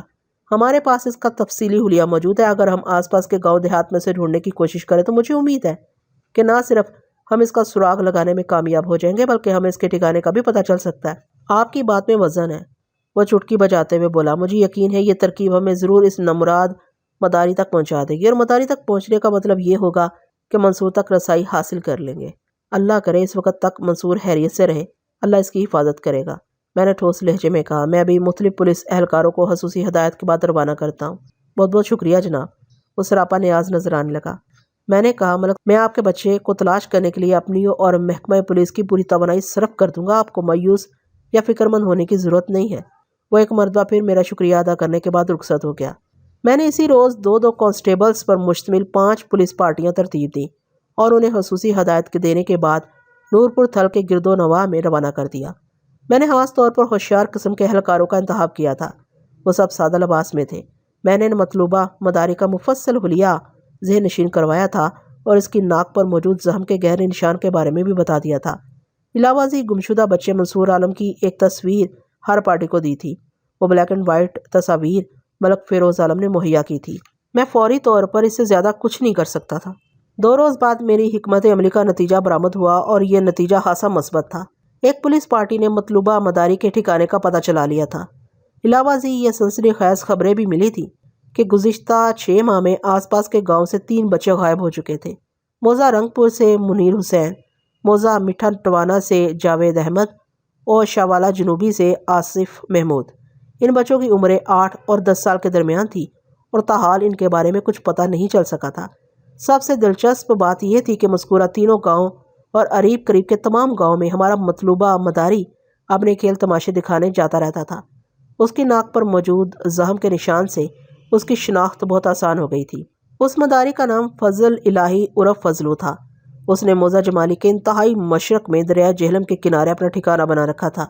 وہ اکثر سفر میں رہتا تھا اور ہفتے میں 1 آدھ روز ہی وہ اپنے ٹھکانے پر قیام کرتا تھا۔ اتفاق سے اس وقت ملک فیروز عالم بھی میرے پاس ہی بیٹھا ہوا تھا۔ پوری بات سننے کے بعد اس نے اصراری لہجے میں کہا، ملک صاحب، ہمیں فوراً فضلو کے ٹھکانے پر چھاپا مارنا چاہیے۔ یہ سنیاسی سپیرے اور مداری بہت خطرناک لوگ ہوتے ہیں، مختلف قسم کے سفلی عمل بھی کرتے رہتے ہیں۔ کہیں وہ منحوس مداری میرے بچے کو کوئی نقصان نہ پہنچا دے۔ آپ کا اندیشہ خاصا معقول ہے، میں نے تسلی آمیز لہجے میں کہا۔ میں ابھی اپنے جوانوں کو اس مداری کی گرفتاری کے لیے بھیجتا ہوں۔ یہ بات مجھے معلوم ہو چکی تھی کہ گزشتہ رات وہ اپنے ٹھکانے پر ہی تھا، اس لیے اس بات کے قوی امکانات تھے کہ ہم اسے چھاپنے میں کامیاب رہیں گے۔ موزہ جمالی نورپور تھل سے مشرق کی جانب واقع تھا۔ اس گاؤں سے آگے دریائے جہلم شمال سے جنوب کی سمت بہتا تھا، جس کے کنارے مداری فضلو کا ٹھکانہ تھا۔ ملک فیروز نے پوچھا، ملک صاحب، کیا آپ خود فضلو کی گرفتاری کے لیے موزہ جمالی جائیں گے؟ نہیں، اس کی ضرورت نہیں ہے، میں نے جواب دیا۔ اس کام کے لیے میں ASI جہاں زیب کو بھیجوں گا۔ وہ خاصا ہوشیار آدمی ہے اور میرا قابل اعتماد ساتھی بھی۔ ASI کے ساتھ چند کانسٹیبل بھی ہوں گے اور یہ سارا عملہ سادہ لباس میں ہوگا۔ میں نے ایک لمحے کے توقف کے بعد بات جاری رکھتے ہوئے کہا، آج میرا تھانے میں موجود رہنا بہت ضروری ہے۔ کل بلوے کے ایک کیس میں جن لوگوں کو گرفتار کیا ہے ان کے حمایتی ہاتھی بپھرے ہوئے ہیں اور انہوں نے سنگین نتائج کی دھمکیاں بھی دی ہیں۔ اغلب امکان یہی ہے کہ وہ تھانے کی حدود میں قانون کو اپنے ہاتھ میں لینے کی کوشش کریں گے۔ ملک صاحب، آپ یہی سمجھیں کہ مداری فضلو کی گرفتاری کے لیے ASI جہاں زیب نہیں بلکہ میں خود جا رہا ہوں۔ مجھے جہاں زیب کی مستعدی اور کارکردگی پر پورا بھروسہ ہے۔ ملک فیروز قدرے مطمئن نظر آنے لگا، پھر اجازت طلب انداز میں بولا، ملک صاحب، اگر آپ کو کوئی اعتراض نہ ہو تو مداری کی گرفتاری کے لیے جانے والی پولیس پارٹی کے ساتھ میں بھی چلا جاؤں؟ یہ مناسب نہیں ہوگا، میں نے 2 ٹوک انداز میں کہا۔ اس میں نامناسب کیا ہے؟ اس نے پوچھا۔ اس سے کار سرکار میں کسی بھی طرح کی رکاوٹ کا اندیشہ ہے، میں نے سمجھانے والے انداز میں کہا۔ میں نے کہا ہے نا کہ مجھے اگر کسی مرحلے پر آپ کی مدد کی ضرورت محسوس ہوئی تو میں آپ کو ضرور زحمت دوں گا۔ ملک فیروز کا منہ لٹک گیا، تاہم اس نے مجھ سے بحث نہیں کی اور خاموش ہو گیا۔ میں اس کے لیے خاصا مختلف تھانے دار ثابت ہو رہا تھا۔ تھوڑی دیر بعد وہ اٹھ کر چلا گیا۔ ملک فیروز کے جانے کے بعد میں نے ASI کو طویل ہدایات دی اور ساتھ لے جانے والے کانسٹیبلز کے انتخاب کا معاملہ بھی اسی پر چھوڑ دیا۔ اس نے نہایت مستعد قسم کے 3 کانسٹیبلز کو چنا، جن میں کانسٹیبل شیر محمد بھی شامل تھا۔ ان سب پولیس اہلکاروں کو سادہ لباس میں مداری کی نگرانی کرنا تھی اور مناسب موقع دیکھتے ہی اسے گرفتار کر کے میرے پاس لانا تھا۔ ٹھکانے سے روانہ ہونے سے قبل وہاں کی تفصیلی تلاشی بھی لینا تھی۔ میں تقریباً 1 گھنٹے تک ASI جہاں زیب کو معاملے کی سنگینی اور اس سلسلے میں پیش آنے والی کسی بھی قسم کی صورتحال کے بارے میں ہدایت دیتا رہا، پھر ان کو روانہ کر دیا۔ اس کے بعد تھانے میں متوقع ہنگامی حالات کے سلسلے کی تیاریوں میں مصروف ہو گیا۔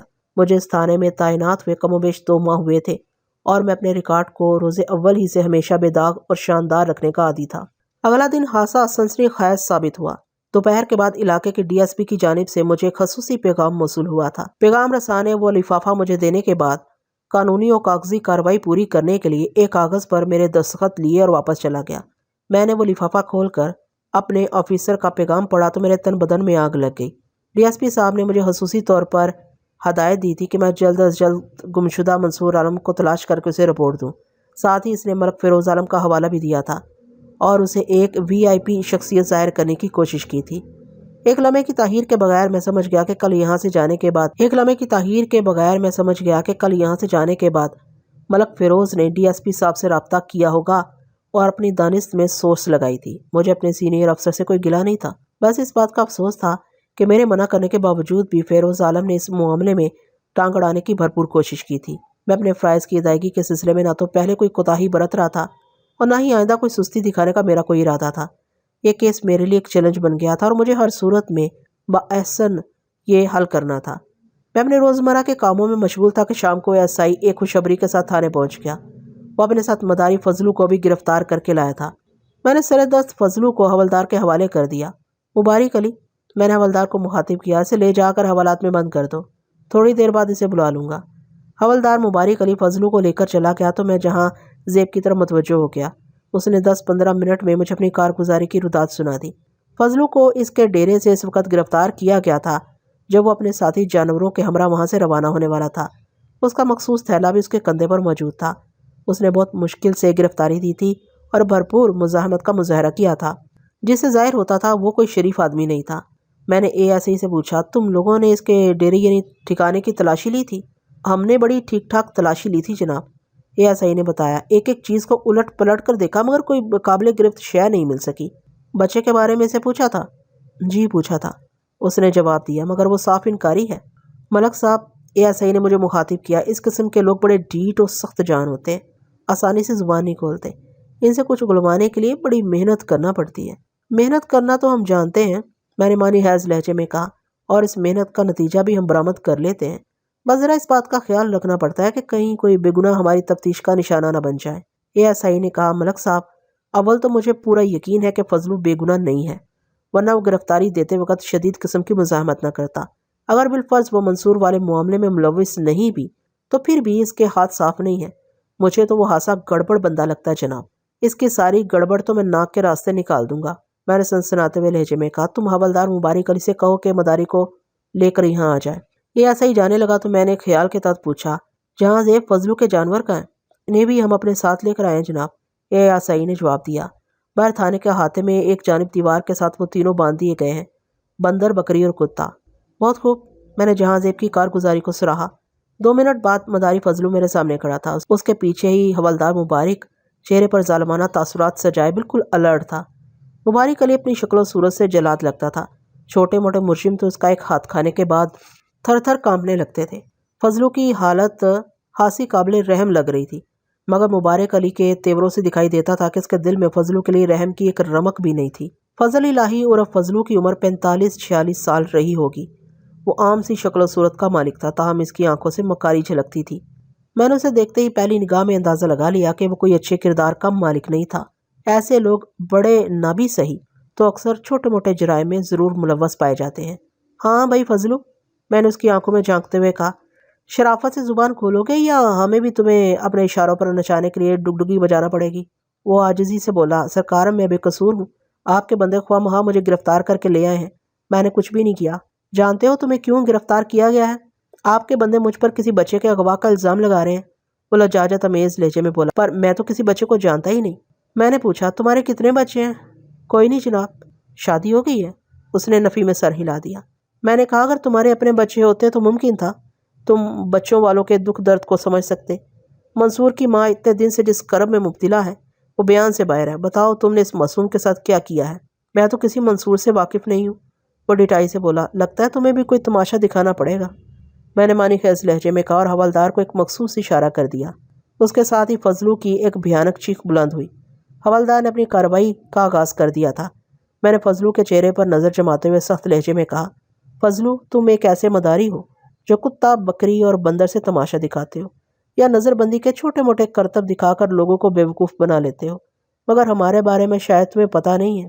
ہائے میں مر گیا، فضلو کے منہ سے ایک کرا نکلی۔ حوالدار نے اس کے گھٹنے پر اپنے بوٹ سے ایک ترچھی ضرب لگائی تھی۔ فضلو کی کرا کے ساتھ ہی حوالدار گرجا، کتے کی دم سیدھا کھڑا نہیں ہوا جاتا تم سے؟ یہ تھانہ ہے تمہاری بیبے کا ڈرائنگ روم نہیں؟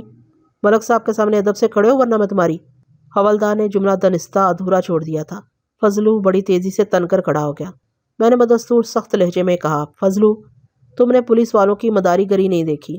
ہم جانوروں سے نہیں، انسانوں سے، تم جیسے نامعقول انسانوں سے تماشا کرتے ہیں، اور نظر بندی کے بجائے کچھ اور بند کر دیتے ہیں۔ کچھ آیا سمجھ شریف میں؟ ایک لمحے کو رک کر میں نے بات جاری رکھی، ابھی تو میں شرافت کی زبان بول رہا ہوں۔ اگر تم نے تعاون نہیں کیا تو مجھے مجبوراً ایک تھانے دار بننا پڑے گا، جو مجرموں کے لیے قہر خداوندی سے کم ثابت نہیں ہوتا۔ بتاؤ منصور عالم کہاں ہے؟ مجھے کچھ پتہ نہیں جناب، اس نے انکار میں جواب دینا چاہا مگر اس کا جملہ مکمل نہ ہو سکا۔ حوالدار کا ایک زناٹے دار تھپڑ اس کے گال کو دہکا گیا تھا۔ وہ گال کو سہلاتے ہوئے باقاعدہ رونے لگا۔ حوالدار نے کہا، ملک صاحب یہ رونے کی اداکاری کر رہا ہے، ورنہ ایک دو تھپڑوں سے اس جیسے ڈھیٹ کا کیا بگڑتا ہے؟ میرا خیال ہے آپ اسے آدھے گھنٹے کے لیے میرے حوالے کر دیں، میں اسے بولنا سکھا دوں گا۔ فضلو جلدی سے نفی میں سر ہلاتے ہوئے بولا، نہیں نہیں تھانے دار صاحب، آپ ہی مجھ سے پوچھ لیں جو پوچھنا چاہتے ہیں، آپ کے حوالدار کا ہاتھ بہت بھاری ہے۔ میں نے کہا، میں تم سے پوچھ رہا ہوں مگر تم تعاون سے گریز کر رہے ہو۔ اس کا سیدھا سادہ مطلب یہی ہے کہ تم شرافت کی زبان نہیں سمجھتے ہو۔ وہ بولا، آپ میری بات کا یقین کریں جناب، منصور نامی وہ لڑکا میرے پاس نہیں ہے۔ میں نے ایک اور زاویے سے اسے گھسنا شروع کیا۔ دراصل میری حت المکان یہی کوشش رہی ہے کہ میں عدم تشدد کی راہ اپناتے ہوئے نفسیاتی حربوں سے مجرموں کی زبان کھلوانے کی صحیح کرتا ہوں، جس میں 80% کامیابی ملتی ہے۔ البتہ ڈھیٹ اور سخت جان مجرموں کو میں جلاد صفت حوالداروں کے حوالے کر دیتا ہوں۔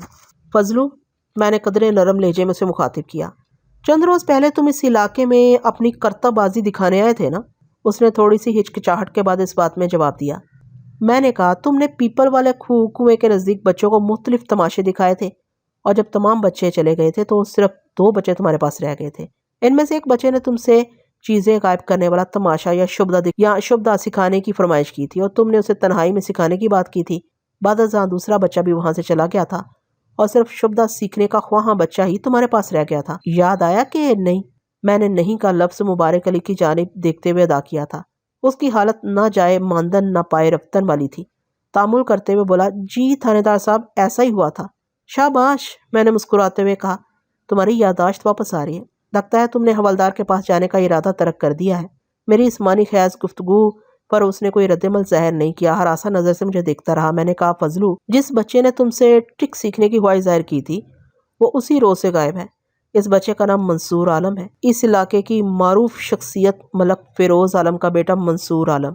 کیا تم ملک فیروز کو جانتے ہو؟ اس نے سراسیمہ نظر سے مجھے دیکھا اور بولا، نہیں جی۔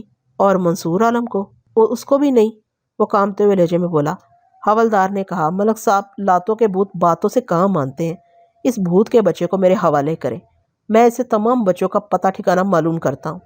اچانک میرے ذہن میں ایک جھماکا سا ہوا۔ حوالدار نے تمام بچوں کا ذکر کر کے میری توجہ ان 3 بچوں کی جانب مبذول کروا دی تھی جو پچھلے دنوں مختلف علاقوں سے غائب ہوئے تھے۔ میں نے فضلو کو دیکھتے ہوئے سخت لہجے میں کہا، فضلو، تم یہ بات تسلیم کر چکے ہو کہ منصور عالم نے تم سے کوئی ٹرک شبدہ سیکھنے کی فرمائش کی تھی؟ کیا تم نے اسے کچھ سکھایا تھا؟ جی، وہ ہکلایا، نہیں، یہ تمہارا گیئر کیوں پھنسنے لگا ہے بندر کی اولاد؟ حوالدار نے فضلو کی کمر پر ایک زوردار لات رسید کرتے ہوئے کہا۔ فضلو منہ کے بل میری میز پر گرا۔ میں نے اسے سر کے بالوں سے پکڑ کر ایک جھٹکا دیا اور گرجدار لہجے میں کہا، میرے سوال کا واضح جواب دو، حبیز کی اولاد، نہیں تو میں تمہارے سر پر اتنے جوتے برساؤں گا کہ 7 نسلیں گنجی پیدا ہوں گی۔ پھر میں نے اسے میز پر سے پرے دھکیلتے ہوئے کہا، سیدھے کھڑے ہو جاؤ اور میری بات کا جواب دو۔ وہ لرزتے لہجے میں بولا، میں نے اسے کچھ نہیں سکھایا۔ میں بھلا اسے کیا سکھا سکتا ہوں، وہ تو ایک بچہ تھا۔ شبدہ بازی اس کے بس کا روح کہاں؟ وہ بے ربط باتیں کر رہا تھا۔ میں نے ڈانٹتے ہوئے کہا، پھر تم نے منصور کے ساتھ کیا کیا؟ میں نے اسے ٹال دیا تھا۔ وہ نظر چراتے ہوئے بولا، ٹال دیا تھا یا ورگلا کر ساتھ لے گئے تھے؟ نہ جی، وہ کانوں کو ہاتھ لگاتے ہوئے بولا، ساتھ ہی کنکھیوں سے وہ حوالدار کو بھی دیکھ رہا تھا، جیسے اسے یقین ہو کہ کسی بھی وقت حوالدار اس پر حملہ آور ہو سکتا تھا۔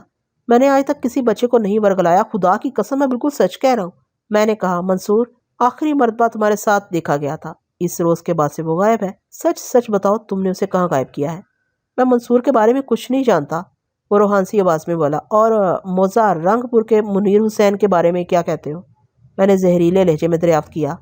وہ آنکھیں پھاڑ کر مجھے دیکھنے لگا مگر خاموش رہا۔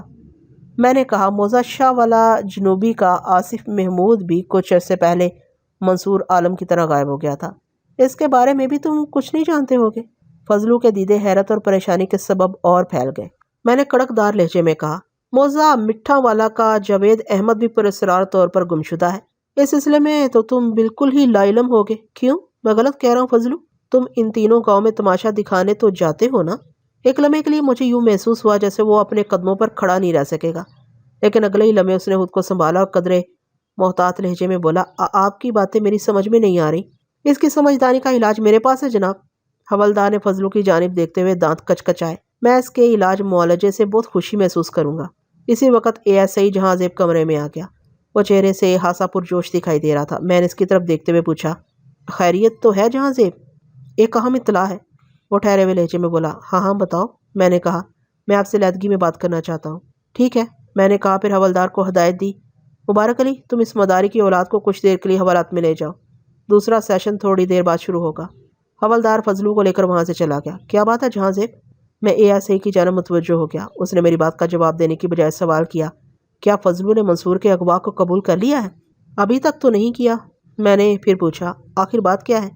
ASI بولا، پہلے تو میں آپ سے معذرت چاہتا ہوں کہ ایک نہایت ہی اہم بات آپ کو بتانا بھول گیا تھا۔ دراصل میں نے پہلے سے اہمیت نہیں دی تھی، پتہ نہیں کیوں۔ پہیلیاں نہ بجھواؤ جہاں زیب، میں نے سنجیدہ لہجے میں کہا، کھل کر واضح الفاظ میں بتاؤ۔ اس نے بتایا، ملک صاحب، فضلو کے ٹھکانے سے مجھے ایک ایسی چیز ملی تھی جس کی وہاں موجودگی کا کوئی جواز سمجھ میں نہیں آیا۔ آخر وہ چیز ہے کیا؟ میرے لہجے میں جھنجھلاہٹ در آئی۔ ASI نے اپنی جیب میں سے ایک کھلونا برآمد کیا اور میری جانب بڑھاتے ہوئے بولا، یہ دیکھیں، تلاشی کے دوران میں نے اس گاڑی کو اپنی جیب میں رکھ لیا تھا، بعد میں آپ سے اس کا ذکر کرنا بھول گیا۔ میں نے جہاں زیب کے ہاتھ سے وہ کار لے لی۔ وہ مارک 2 کی ساخت پر بنائی گئی سرخ رنگ کی کھلونا کار تھی۔ بچے عموماً ایسے پہیوں والے کھلونوں سے کھیل کر بہت خوش ہوتے ہیں۔ ایسی ننھی منی کار کو فرش پر رکھ کر دھکیلا جائے تو وہ ہاتھ سے فاصلے تک دوڑتی چلی جاتی ہے۔ مذکورہ کار کا سائز ایک ضرب 2.5 انچ کے لگ بھگ تھا۔ میں پرسوچ انداز میں اس کار کو الٹ پلٹ کر دیکھ رہا تھا کہ ASI کی آواز میری سماعت سے ٹکرائی۔ ملک صاحب، مجھے لگتا ہے یہ کھلونا کار گمشدہ منصور عالم سے تعلق رکھتی ہے۔ میں بھی انہی خطوط پر سوچ رہا ہوں، میں نے کہا۔ وہ بولا، اگر اب تک فضلو نے اقرار جرم نہیں کیا تو اس کار کو دیکھ کر وہ سب کچھ اگل دے گا۔ وہ اتنا سیدھا نہیں ہے جتنا تم سمجھو جہاں زیب، میں نے گمبھیر لہجے میں کہا۔ لگتا ہے اس کی زبان کھلوانے کے لیے ہمیں 3rd ڈگری استعمال کرنا پڑے گی۔ آپ بالکل ٹھیک ہے نا جناب، ASI نے تائیدی انداز میں کہا۔ صورت ہی سے وہ ایک نمبر کا ڈھیٹ دکھائی دیتا ہے۔ میں نے کہا، مداری پر تباہ آزمائی کرنے سے پہلے ہمیں یہ تصدیق کر لینا چاہیے کہ یہ سرخ کار منصور ہی کی ہے۔ یہ تصدیق کس طرح ہوگی؟ ASI نے پوچھا۔ ویسے میرا خیال ہے کہ اس تصدیق کی ضرورت نہیں ہے۔ اس تنہ تنہا مداری کے ڈیرے پر اس کھلونا کار کا پایا جانا ہی اس کے مشکوک ہونے کی جانب اشارہ کرتا ہے۔ میں نے کہا، جہاں زیب، تمہارے پہلے سوال کا جواب تو یہ ہے کہ اس کار کی تصدیق منصور کے باب سے کی جا سکتی ہے۔ دوسرے یہ کہ میں اس تصدیق کی اشد ضرورت سمجھتا ہوں۔ اس طرح میں اپنے شک پر یقین کی مہر ثبت کرنا چاہتا ہوں۔ تو پھر ابھی ملک فیروز عالم کو تھانے بلوا لیتے ہیں۔ اور اسی دوران میں ایک کانسٹیبل نے اندر آ کر اطلاع دی کہ ملک فیروز عالم بنفس نفیس تھانے میں پہنچ گیا تھا۔ کانسٹیبل کی آمد سے ASI کی بات ادھوری رہ گئی تھی۔ کانسٹیبل نے کہا، ملک صاحب، ملک فیروز عالم آپ سے ملنے کی ضد کر رہے ہیں۔ ہم نے انہیں ادھر ہیڈ محرر کے کمرے میں بٹھا رکھا ہے، اسے فی الحال وہیں بٹھائے رکھو۔ میں نے رکھائی سے کہا، جب میں ضروری سمجھوں گا اسے اپنے پاس بلوا لوں گا۔ کانسٹیبل سیلیوٹ کر کے وہاں سے چلا گیا۔ ASI نے کہا، ملک صاحب، میں آپ کی حفقی کا سبب سمجھ رہا ہوں۔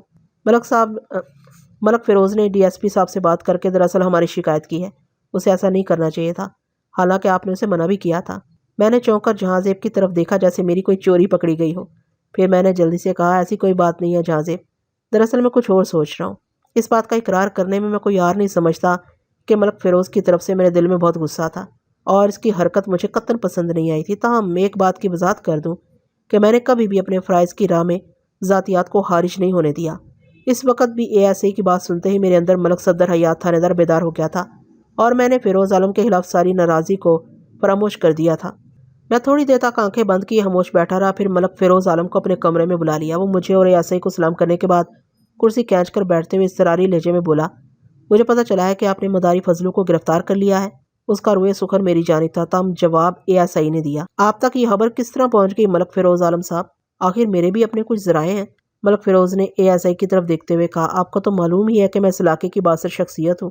ASI نے طنزیہ لہجے میں کہا، جی ملک صاحب، آپ بالکل درست فرما رہے ہیں، آپ واقعی بہت بااثر اور پہنچ والے ہیں۔ DSP صاحب تو آپ کے دوستوں میں شامل ہیں۔ اچھا، تو آپ کا لہجہ اس لیے بدلا ہوا ہے کہ میں DSP کے پاس چلا گیا تھا۔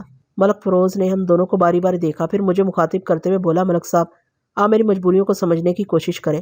میں منصور کا باپ ہوں اور ہزار اختیارات رکھنے کے باوجود اپنے بیٹے کے لیے کچھ نہیں کر پا رہا ہوں۔ منصور کی ماں کی حالت مجھ سے دیکھی نہیں جاتی۔ وہ بار بار مجھے یہی طعنہ دیتی ہے کہ میرے تو بڑے بڑے سرکاری آفیسروں سے تعلقات ہیں، پھر میں ہاتھ پر ہاتھ رکھے کیوں کر بیٹھا ہوں؟ اب تک تو حکومت کی پوری مشینری کو حرکت میں آ جانا چاہیے تھا۔ میں نے سنجیدہ لہجے میں کہا، ملک صاحب، میں آپ کی بے بسی کو سمجھ رہا ہوں۔ انسان جتنا زیادہ بااختیار ہوتا ہے، کسی بے اختیار معاملے میں اسے اپنی کم مائیگی کا اتنا ہی احساس ہوتا ہے۔ اور ایک بات ذہن میں بٹھا لیں کہ ہم آپ کی حرکت کی وجہ سے بالکل ناراض نہیں ہیں۔ اب بھی پوری تندہی سے ہم آپ کے بیٹے منصور کو بازیاب کرنے کی کوشش کر رہے ہیں۔ اس کے چہرے پر اطمینان کی جھلک نمودار ہوئی۔ بےقرار لہجے میں بولا، آپ نے مداری سے پوچھ تاچھ تو کی ہوگی؟ بالکل کی ہے، میں نے معتدل انداز میں کہا۔ پھر اس نے منصور کے بارے میں کیا بتایا؟ ابھی تو کچھ نہیں بتایا۔ آپ اس پر سختی کریں نا، وہ جذباتی لہجے میں بولا۔ میں نے کہا، ہم بھی اسی نتیجے پر پہنچے ہیں کہ گھی نکالنے کے لیے انگلی کو ٹیڑھا کرنا ہی پڑے گا۔ اس سلسلے میں ہمیں آپ کا تعاون درکار ہے۔ آپ حکم کریں ملک صاحب۔ وہ سیدھا ہو کر بیٹھ گیا۔ اس وقت وہ صرف اور صرف مجھے گمشدہ معصوم بچے کا باپ دکھائی دے رہا تھا۔ اس کی ساری اکڑ فون شخصیت کی اثر پذیری، اختیارات اور تعلقات کی تعلی اور دولت مندی کی طاقت کہیں نظر نہیں آتی تھی۔ کسی نے سچ کہا ہے کہ مصیبت کے وقت انسان کی اصلیت کھل کر سامنے آ جاتی ہے۔ میں نے اپنی میز کی دراز سے ایک کھلونا کار نکال کر ملک فیروز کی جانب بڑھاتے ہوئے پوچھا، آپ اس کھلونے کو پہچانتے ہیں؟ کار پر نظر پڑتے ہی وہ اچھل پڑا، یہ آپ کو کہاں سے ملی؟ پہلے آپ میرے سوال کا جواب دیں۔ وہ اس بات میں گردن ہلاتے ہوئے بولا، یہ میرے منصور کی کار ہے۔ یہ کھلونا میں نے خود اسے بازار سے لا کر دیا تھا۔ میں اس کار کو اچھی طرح پہچانتا ہوں، مجھے اچھی طرح یاد ہے۔ میں نے یہ کار لاہور کے انارکلی بازار سے خریدی تھی۔ یہ آپ کی خریدی ہوئی کار جیسی کوئی دوسری کار بھی تو ہو سکتی ہے۔ ASI نے فیروز عالم کی جانب دیکھتے ہوئے کہا، کھلونے بنانے والی فیکٹری نے صرف ایک کار تو نہیں بنائی تھی۔ آپ بجا فرما رہے ہیں ASI صاحب، فیروز عالم نے کہا، واقعی فیکٹری نے سینکڑوں بلکہ ہزاروں ایسی ہی کاریں بنائی ہوں گی، مگر اس پر ایک مخصوص نشانی لگی ہوئی ہے۔ میرے چونکنے کی باری تھی۔ کیسی نشانی فیروز عالم؟ فیروز عالم نے کھلونا کار کو الٹا کر میرے سامنے رکھا، اس کے پچھلے پہیوں کی جانب اشارہ کرتے ہوئے بولا، یہ دیکھیں، میں اس نشانی کی بات کر رہا ہوں۔ میں نے اس کے اشارے پر بغور مذکورہ جگہ کا معائنہ کیا۔ وہاں انگریزی حروف MA کا نشان بنا ہوا تھا۔ واضح طور پر دکھائی دیتا تھا کہ کسی نوکدار چیز سے وہاں MA بنایا گیا تھا۔ میں نے سوالیہ نظر سے ملک فیروز عالم کی جانب دیکھا۔ اس نے بتایا، ملک صاحب، MA کا مطلب ہے منصور عالم۔ میں نے خود اپنے ہاتھ سے چھری کی مدد سے یہ حروف لکھے تھے۔ منصور کے ہر کھلونے پر میں نے مختلف انداز میں اس کے نام کی نشانی لگا رکھی ہے۔ مجھے 100% یقین ہے کہ یہ کھلونا کار منصور کے سوا کسی کی ہو ہی نہیں سکتی۔ اب آپ بتائیں، یہ کار آپ کو کہاں سے ملی؟ مداری فضلو کے ڈیرے سے، میں نے جواب دیا۔ اس کا مطلب ہے وہی کمبخت میرے بیٹے کو گم کرنے کا ذمہ دار ہے؟ فیروز عالم غصیلے لہجے میں بولا، وہ ہے کہاں نامراد؟ میں اس کی زبان کھلوانے کے لیے سو جتن کر سکتا ہوں۔ آپ کو اس سلسلے میں پریشان ہونے کی چندہ ضرورت نہیں ہے، میں نے تسلی آمیز لہجے میں کہا۔ یہ کام ہم زیادہ بہتر طور پر کر سکتے ہیں۔ آپ تو کہہ رہے ہیں اس نے ابھی تک اقرار نہیں کیا، آپ کر لے گا؟ میں نے معنی خیز انداز میں کہا۔ وہ کچھ نہ سمجھنے والے انداز میں مجھے دیکھنے لگا۔ میں اس کی کیفیت کو نظر انداز کرتے ہوئے ASI سے مخاطب ہوا، جہاں زیب، تم حوالدار سے کہو کہ وہ فضلو کو لے کر ٹرائل روم میں پہنچ جائے، میں بھی وہیں آ رہا ہوں۔ جہاں زیب نے میرے حکم کی تعمیل کی۔ ملک فیروز نے پوچھا، کیا میں بھی آپ کے ساتھ چلوں؟ نہیں، میں نے قطعیت سے جواب دیا، آپ کی وہاں ضرورت نہیں ہے۔ تو پھر میں آپ کے کمرے میں ہی بیٹھتا ہوں۔ میں نے کہا، میرے خیال میں تو اب آپ کو اپنے گھر جانا چاہیے، رات ہو چکی ہے، یا تھانے میں آپ کا کوئی کام نہیں ہے۔ آپ صبح آ کر حالات معلوم کر لیں، ہو سکتا ہے ملزم سے پوچھ پڑتال میں ساری رات بیت جائے۔ کوئی بات نہیں، میں بھی پوری رات جا کر گزار لوں گا، ملک فیروز نے ٹھہرے ہوئے لہجے میں کہا۔ میں نے کہا، ٹھیک ہے، پھر آپ باہر برآمدے میں تشریف رکھیں۔ وہ حف کی امیز نگاہ سے مجھے دیکھتے ہوئے کمرے سے باہر چلا گیا۔ میں ٹرائل روم میں پہنچا تو مداری فضلو اور حوالدار ASI کے ساتھ وہاں موجود تھا۔ حوالدار نے فضلو کو مرغا بنایا ہوا تھا اور اس کی پشت پر 4 پختہ اینٹیں بھی رکھی ہوئی نظر آ رہی تھی۔ یہ کیا ہے بھائی؟ میں نے حوالدار سے پوچھا۔ مرغا ہے ملک صاحب، خالص دیسی مرغا۔ حوالدار نے تمسخرانہ نظر سے فضلو کی جانب دیکھتے ہوئے کہا، آپ کی اجازت ہو تو میں اسے بانگ دینے پر بھی مجبور کر سکتا ہوں۔ فی الحال اس کی ضرورت نہیں، میں نے کہا۔ اگر اس مداری کی اولاد نے ہم سے تعاون نہ کیا تو ہم اسے بانگ کے ساتھ ساتھ انڈے دینے پر بھی مجبور کر دیں گے۔ ASI نے کہا، ملک صاحب مرغا اور انڈے؟ میں نے جواباً کہا، اس میں ایسی حیرت کی کیا بات ہے بھائی؟ حوالدار مبارک علی تو اسے بچے دینے پر بھی آمادہ کر سکتا ہے۔ حوالدار کی خوشی سے باتشیں کھل گئی، جوشیلے لہجے میں بولا، آپ ایک مرتبہ موقع تو دے کر دیکھیں جناب۔ میں نے کہا، فی الحال تم اسے مرغے سے انسان میں بدلو، میں ایسے کچھ ضروری باتیں کرنا چاہتا ہوں۔ تھوڑی دیر بعد فضلو ہاتھ باندھے کھڑا تھا، اس کے چہرے پر خوف اور دہشت نے ڈیرا جما رکھا تھا۔ شاید اسے یقین ہو گیا تھا کہ ہم آسانی سے اس کا پیچھا نہیں چھوڑیں گے۔ اس نے گگاتے ہوئے لہجے میں فریاد کی، تھانے دار صاحب میں بے گناہ ہوں، میں منصور کے بارے میں کچھ نہیں جانتا، خدا کے واسطے مجھے یہاں سے جانے دے۔ تم ابھی یہاں سے جا سکتے ہو، میں نے ٹھہرے ہوئے لہجے میں کہا۔ وہ متعجب ہوا، کیا واقعی؟ ہاں واقعی، میں نے قطعیے سے کہا، لیکن اس کے لیے تمہیں میرے ایک سوال کا جواب دینا ہوگا، اور جواب بھی پوری سچائی کے ساتھ۔ میں جھوٹ نہ بولنے کا وعدہ کرتا ہوں۔ شاباش، میں نے زیر لب مسکراتے ہوئے کہا۔ پھر وہ کھلونا کار اپنی جیب سے نکال کر اس کی آنکھوں کے سامنے لہراتے ہوئے پوچھا، اس کار کو پہچانتے ہو؟ اس کے چہرے پر ایک لمحے کے لیے شناسائی کا تاثر ابھرا، مگر دوسرے ہی لمحے وہ نفی میں گردن چٹکتے ہوئے ایک ہی لفظ کی گردان کرنے کا، نہیں نہیں نہیں۔ میں نے سخت لہجے میں کہا، یہ کھلونا کار ہمیں تمہارے ٹھکانے سے ملی ہے، اور جانتے ہو یہ کار کس کی ہے؟ میری نظر اس کی آنکھوں میں گڑی ہوئی تھی۔ وہ خوف زدہ نگاہ سے مجھے دیکھتے ہوئے لکنت امیز لہجے میں منمنایا، نہیں، میں نے سلگتے ہوئے لہجے میں کہا، حرام کے تخم، یہ کھلونا کار منصور عالم کی ہے جسے تم نے غائب کیا ہے۔ میں کچھ نہیں جانتا، وہ کپ کپاتے ہوئے لہجے میں بولا، خدا کے لیے مجھے چھوڑ دیں۔ میں تمہیں چھوڑ رہا ہوں، میں نے کہا، حوالدار کے پاس چھوڑ رہا ہوں، تم اپنی خوراک حاصل کیے بغیر کچھ نہیں اگلو گے۔ پھر میں نے حوالدار مبارک علی کو مخاطب کیا، اب یہ تمہارے حوالے ہے مبارک علی، اسے تم اپنی پیشہ ورانہ مہارت کا امتحان سمجھ لو۔ میں ایسے امتحان میں پورے 100 نمبر لوں گا ملک صاحب، وہ ہوش ہوتے ہوئے بولا۔ میرے لیے تو یہ سیدھا سادہ حساب کا پرچہ ہے جس میں خواہ مخواہ ایک نمبر بھی نہیں کاٹا جاتا۔ میں نے تنبیہی لہجے میں کہا، بس ایک بات کا خیال رکھنا، تمہاری کارگزاری کے بعد مجھے اس کا بیان بھی لینا ہے، اس سے اپنے ہوش و حواس میں رہنا چاہیے۔ آپ بالکل بے فکر ہو جائیں ملک صاحب، وہ پر اعتماد لہجے میں بولا، میں اپنے شعبے کی نزاکتوں کو اچھی طرح سمجھتا ہوں۔ میں نے مطمئن انداز میں سر ہلایا اور ASI کے ساتھ ٹرائل روم سے باہر آ گیا۔ اپنے کمرے میں پہنچ کر مجھے معلوم ہوا کہ ملک فیروز عالم اب تھانے میں موجود نہیں تھا، وہ اپنے گھر جا چکا تھا۔ اس وقت رات کے 9 بج رہے تھے۔ ASI نے مجھ سے کہا، ملک صاحب آپ اپنے کوارٹر میں جا کر آرام کریں، تھانے کے معاملات میں دیکھ لوں گا۔ تم بھی تو صبح سے بھاگ دوڑ میں مصروف ہو، یہ بھاگ دوڑ ہی تو ہماری زندگی ہے، وہ زیر لب مسکراتے ہوئے بولا۔ زندگی کے سفر کو جاری رہنا چاہیے، ویسے میں کسی قسم کی تھکاوٹ محسوس نہیں کر رہا، آپ بے فکر ہو کر آرام کرنے کے لیے اپنے کوارٹر میں جا سکتے ہیں۔ میں نے کہا، ٹھیک ہے، میں آرام کرنے چلا جاتا ہوں، لیکن اس دوران میں اگر کوئی غیر معمولی بات ہو جائے تو فوراً مجھے جگا دینا۔ اس نے اس بات میں سر ہلایا۔ میں نے کہا، تم ذرا حوالدار کو میرے پاس بھیجو، میں اسے ضروری ہدایت دینا چاہتا ہوں۔ تھوڑی دیر کے بعد حوالدار مبارک علی میرے سامنے ٹینشن کھڑا تھا۔ میں نے کہا، مبارک علی، فضلو کو میں پوری رات کے لیے تمہاری تحویل میں دے کر جا رہا ہوں۔ مجھے پورا یقین ہے کہ منصور کو اسی نے اغوا کیا ہے۔ اب یہ تمہاری ہنرمندی ہے کہ وہ اپنی زبان سے اپنے فعل کا اقرار کر لے۔ آپ صبح تک میری ہنرمندی کے قائل ہو جائیں گے۔ میں نے کہا، ابھی تک ہمیں منصور تک رسائی حاصل نہیں ہوئی، اس لیے فضلو کا صحیح سلامت رہنا ضروری ہے، وہی ہمیں منصور تک پہنچانے کا وسیلہ بن سکتا ہے۔ تو میرا مطلب سمجھ رہے ہو نا؟ میں پوری طرح سمجھ رہا ہوں جناب، وہ معنی خیز انداز میں گردن ہلاتے ہوئے بولا۔ میں مہمان کا خاص خیال رکھوں گا، کل صبح انشاءاللہ بہت خوشگوار ماحول میں آپ اس سے بات چیت کر سکیں گے۔ مجھے اس تھانے میں آئے ہوئے چونکہ زیادہ عرصہ نہیں ہوا تھا، اس لیے مجھے مبارک علی کی پیشہ ورانہ استعداد کا پوری طرح اندازہ نہیں تھا، تاہم اس کے لہجے کا ٹھہراؤ اور اعتماد اس بات کی دلیل تھا کہ وہ ایک ماہر فن پولیس اہلکار تھا۔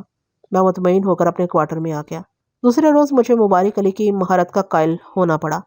جب مداری فضلو کو میرے سامنے پیش کیا گیا تو اس کی حالت خاصی قابل رحم نظر آتی تھی۔ وہ کسی مضروب چوہے کی مانند خوفزدہ نظر سے مجھے دیکھ رہا تھا۔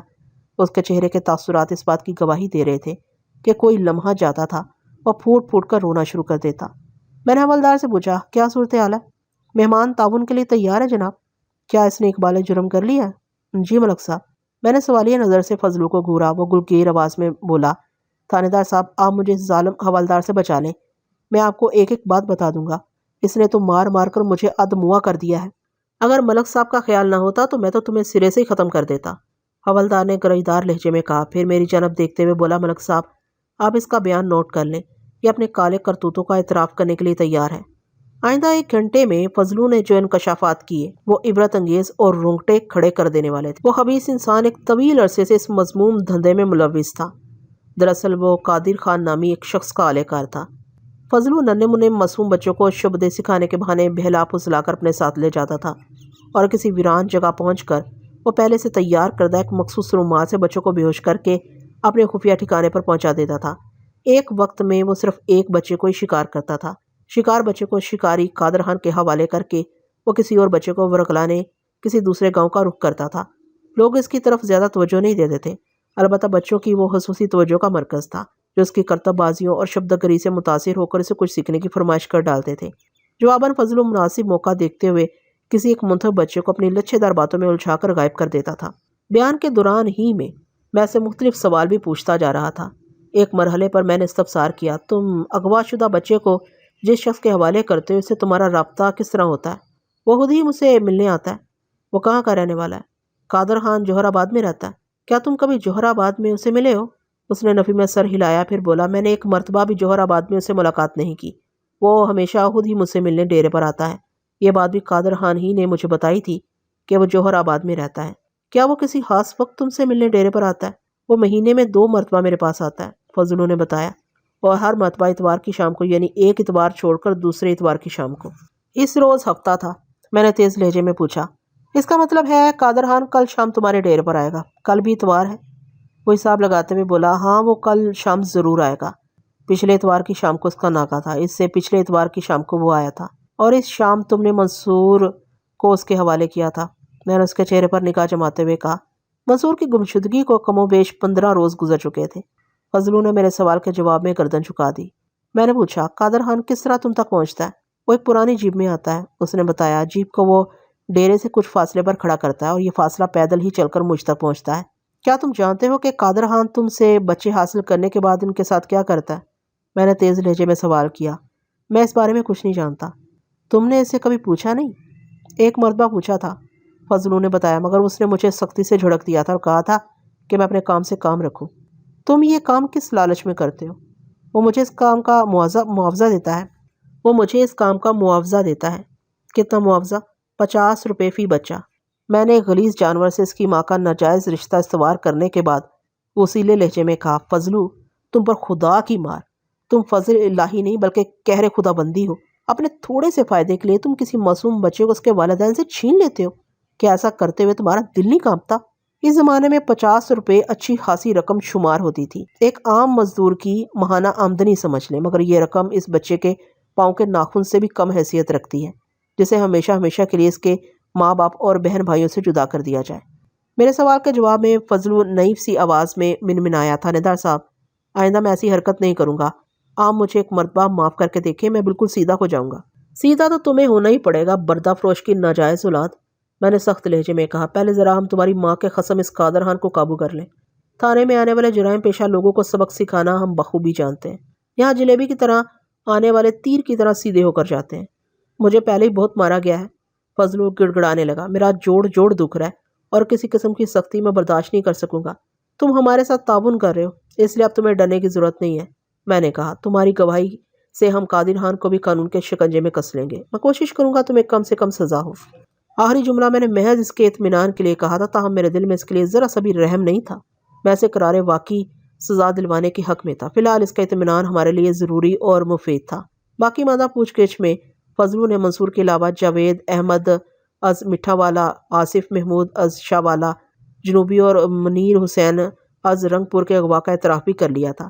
یہ تمام بچے اس نے اپنے ولی نعمت قادر خان کے حوالے کیے تھے، جو انہیں باری باری اپنی پرانی جیب میں لاد کر بقول فضلو جوہر آباد لے گیا تھا۔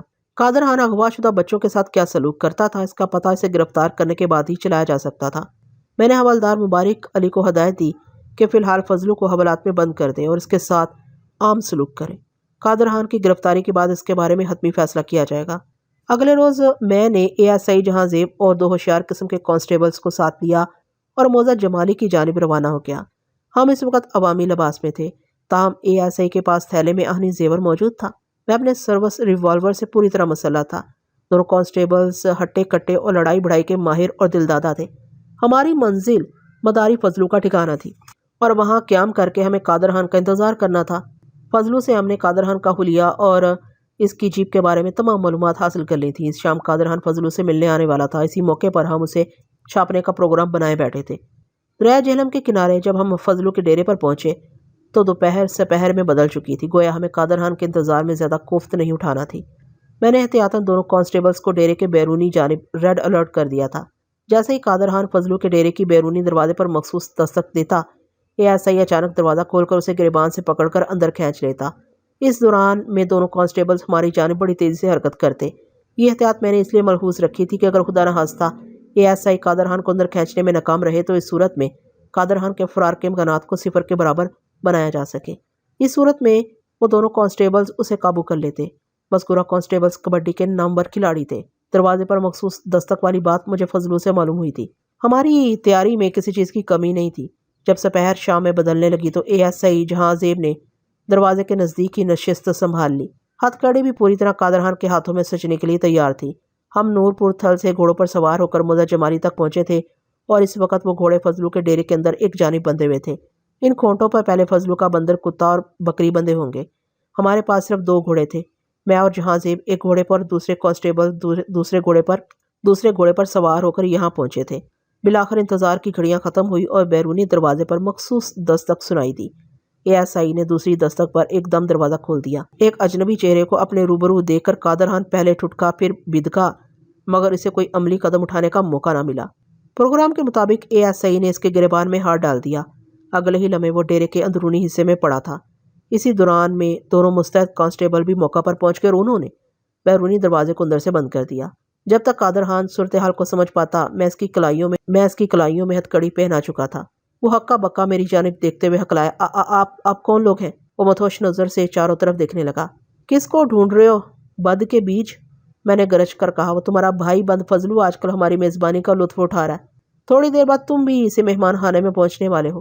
فضلو مہمان خانہ؟ اس نے چہرے پر مصنوعی حیرت سجاتے ہوئے کہا، میں کسی فضلو کو نہیں جانتا۔ آپ لوگ کس کا ذکر کر رہے ہیں؟ لگتا ہے اس کی یادداشت چلے گئی ہے ملک صاحب، اسے یہاں آ کر بہت گہرے صدمے سے دوچار ہونا پڑا۔ وہ آپ نے فلموں میں یادداشت کھونے کا سین تو دیکھا ہوگا ملک صاحب؟ ایک لمحے کو رک کر ASI نے پوچھا، آپ کو یاد ہوگا کسی شخص کی یادداشت واپس کس طرح آتی ہے؟ میں نے کہا، سر میں لگنے والی کسی چوٹ کے سبب۔ بالکل بجا فرمایا آپ نے، ASI چہکا، اس کے سر پر بھی جب خالص چمڑے کے جوتوں کی چترول ہوگی تو یہ فضلو کو فوراً پہچان لے گا۔ وہ سراسیمہ نظر سے باری باری ہم سب کو دیکھنے لگا۔ میں نے پہلے ہی نگاہ میں قادر خان کے طور پر اسے شناخت کر لیا تھا۔ وہ فضلو کے بتائے ہوئے حلیے پر 16 آنے فٹ بیٹھتا تھا۔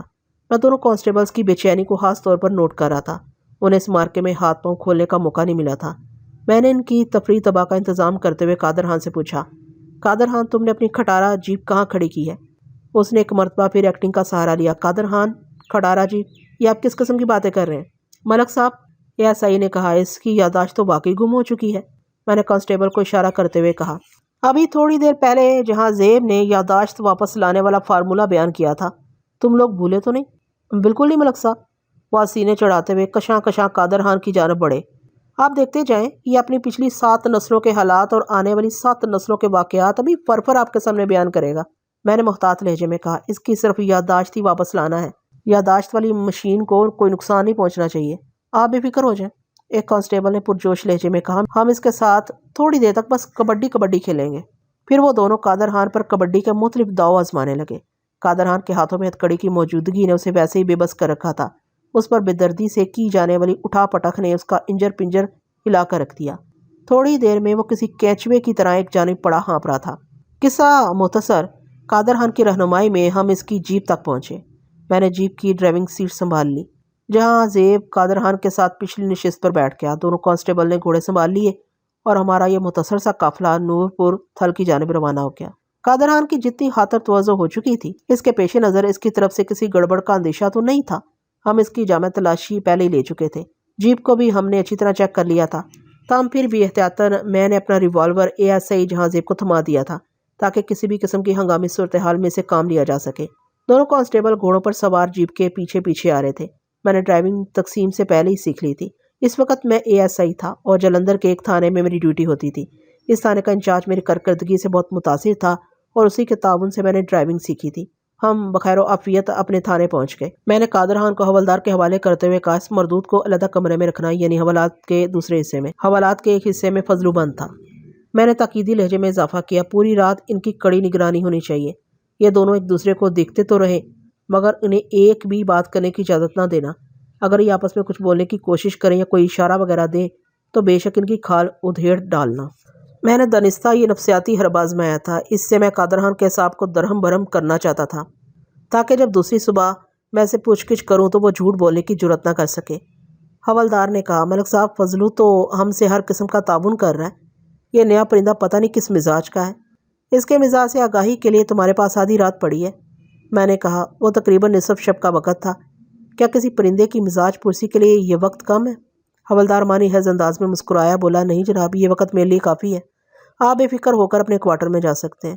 میں چاہتا تو اسی وقت قادر خان سے پوچھ گچھ کر سکتا تھا مگر کچھ دیر تک اسے اپنے تھانے میں بند رکھنا اس کی نفسیات کی ہمواری کے لیے بہت ضروری تھا۔ وہ حساب شکن فضا میں کچھ وقت گزار لیتا تو اس کی مزاحمت کے امکانات کمزور سے کمزور ترین ہو جاتے۔ میں اپنے کوارٹر میں آ کے لیٹ گیا۔ مذکورہ کوارٹر تھانے سے ملحق تھا اور عقبی جانب واقع تھا۔ میں بستر پر لیٹا کافی دیر تک منصور، فضلو اور قادر خان کے بارے میں سوچتا رہا۔ پھر رات کے تیسرے پہر کسی وقت میری آنکھ لگ گئی۔ قادر خان میری توقع سے زیادہ بودا ثابت ہوا تھا۔ میں دوسری صبح تھانے پہنچا تو وہ ہر نوعیت کے تعاون کے لیے تیار تھا۔ حوالدار نے اسے میرے کمرے میں حاضر کرنے کے بعد کہا ملک صاحب، اس پرندے کا پوٹا تو بہت چھوٹا ہے، اس نے مجھے زیادہ خدمت کا موقع نہیں دیا، ایک آدھ ڈش نہیں اس کا پوٹا تر کر دیا ہے۔ قادر خان نے میری جانب دیکھتے ہوئے کہا تھانے دار صاحب، اگر آپ مجھے سلطانی گواہ بنا لیں تو میں آپ کے ہر سوال کا جواب دینے کے لیے تیار ہوں۔ اوئے بدبخت، میں نے اسے دبکا مارا، سلطانی گواہ تو سلطانوں کے زمانے میں ہوتے تھے، آج کل وعدہ معاف گواہ ہوتے ہیں۔ اور یہ تم کون سی شرط لگا رہے ہو؟ تمہیں تو مجھ سے کوئی وعدہ لیے بغیر بھی ہر بات کھول کر بتانی ہوگی، ورنہ فضلو کی گواہی تمہیں ایک طویل عرصے کے لیے جیل کی سلاخوں کے پیچھے بھیج دے گی۔ وہ رحم طلب نظر سے مجھے دیکھنے لگا۔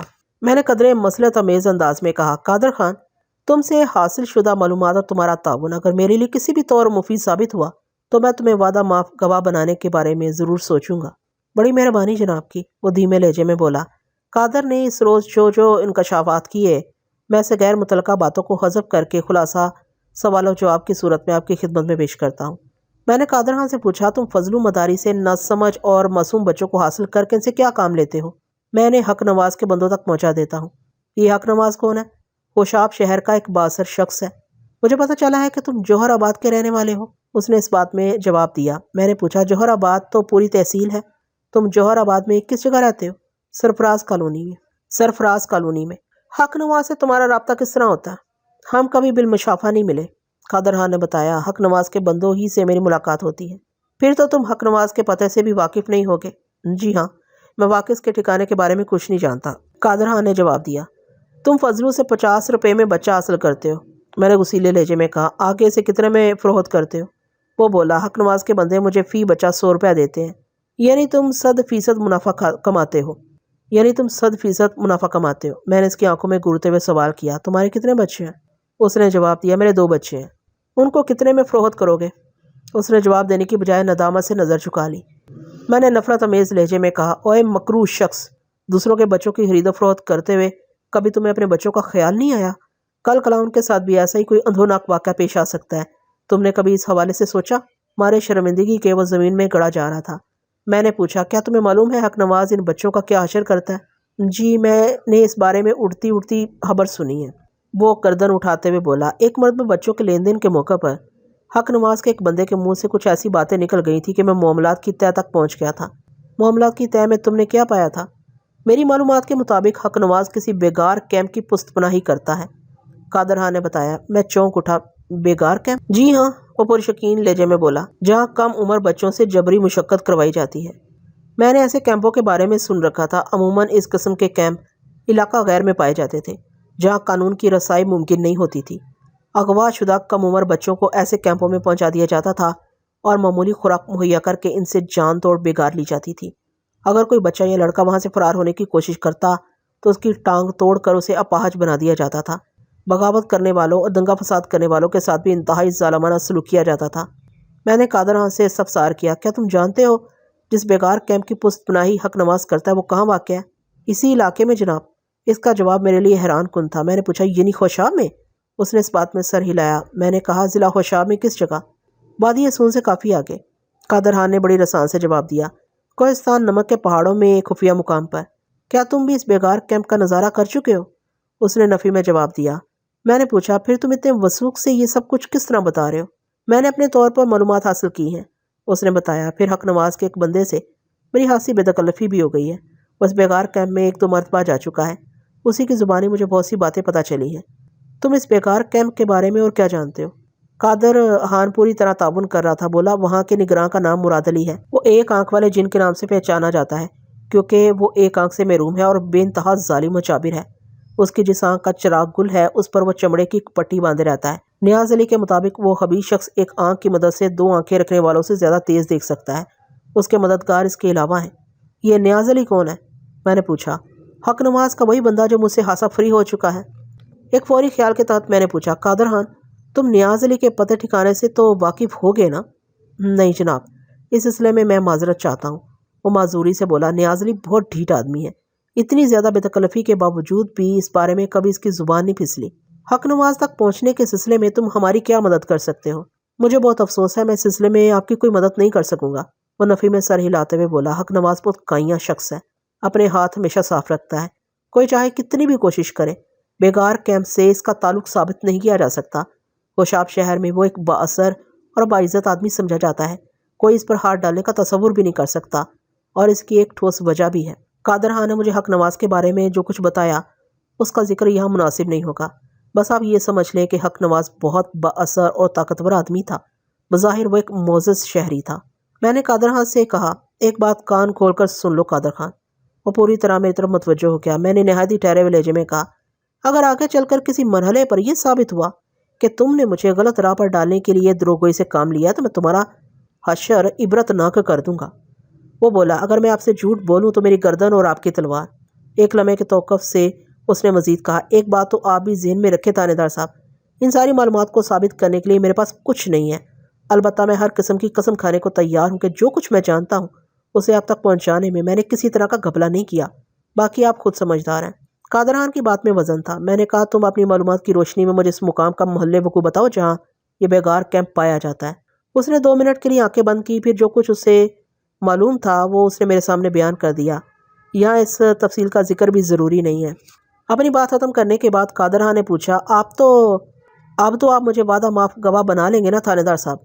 میں نے کہا، اگر کسی مرحلے پر تمہاری گواہی کی ضرورت پڑی تو میں اس سلسلے میں ضرور سوچوں گا، فی الحال تو میرا سارا دھیان حق نواز پر لگا ہوا ہے۔ اس کے بعد میرے اشارے پر حوالدار قادر خان کو واپس حوالات میں لے گیا۔ اب تک کی حاصل شدہ معلومات کے مطابق یہ کیس نہایت اہمیت اختیار کر گیا تھا۔ میں اپنے سینئر افسران کو اعتماد میں لیے بغیر کوئی بڑا عملی قدم نہیں اٹھا سکتا تھا۔ حق نواز جیسے صاحب اختیار شخص پر ہاتھ ڈالنے کے لیے بڑی مضبوط پلاننگ کی ضرورت تھی۔ اگلے روز میں نے براہ راست ایس پی علاقے سے ملنے کا حتمی فیصلہ کر لیا۔ اب اس سلسلے میں بہت احتیاط کی ضرورت تھی۔ قادر خان نے اس بیگار کیمپ کا جغرافیہ بیان کرتے ہوئے کوہستان نمک کے دشوار گزار پہاڑوں کا ذکر کیا تھا جو وادی سون سے آگے واقع تھا۔ بیگار کیمپ پر یلغار کے لیے میں نے علیل صبح کا وقت مقرر کیا تھا۔ اس وقت میں لگ بھگ 4 درجن افراد کی کمان سنبھالے ہوئے تھا۔ یہ سب جوان نہایت تربیت یافتہ اور جدید اسلحے اس وقت کے حساب سے لیس تھے۔ ایس پی صاحب سے ملاقات خاصی سودمند ثابت ہوئی تھی اور یہ مسلح جوان انہوں نے ہی مجھے فراہم کیے تھے۔ اسی ٹیم میں ASI جہاں زیب کے علاوہ میرے تھانے کے چند اہلکار بھی شامل تھے۔ وہ ماہ جون کے اختتامی ایام تھے، اس حوالے سے صبح کا وقت ریڈ کے لیے انتہائی مناسب تھا۔ موسم گرما میں رات بھر کی گرمی کے ستائے ہوئے انسان اس وقت گہری نیند کے مزے لوٹ رہے ہوتے ہیں، سوائے نمازی افراد کے، اور انسان نما شیطان کے اس اڈے پر کسی نمازی کی موجودگی کی توقع نہیں کی جا سکتی تھی۔ ایس پی سے ہونے والی گفتگو کا ایک لفظ میرے ذہن پر نقش تھا۔ ہمارے درمیان کم و بیش 1 گھنٹے تک اس گمبھیر مسئلے پر بات چیت ہوتی رہی تھی۔ میری تمام کتھا سننے کے بعد ایس پی صاحب کسی گہری سوچ میں ڈوب گئے تھے۔ پھر چند لمحوں بعد انہوں نے سنجیدہ لہجے میں بولنا شروع کیا تھا۔ صفدر حیات، اس وقت ہمارے درمیان کوئی اور نہیں تھا، اس لیے وہ براہ راست مجھے سے مخاطب تھے۔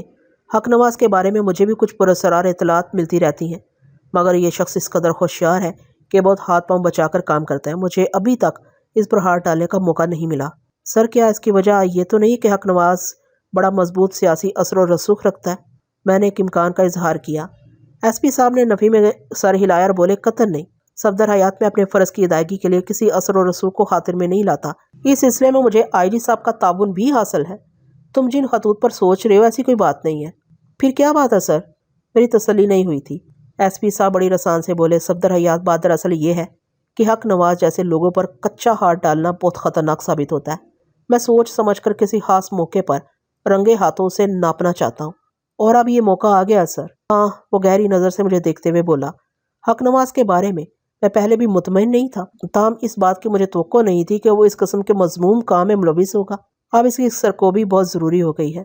میں نے کہا، سر اس وقت ہم حق نواز پر پکا ہاتھ ڈالنے کی پوزیشن میں ہیں۔ وہ کس طرح؟ انہوں نے چونک کر مجھے دیکھا۔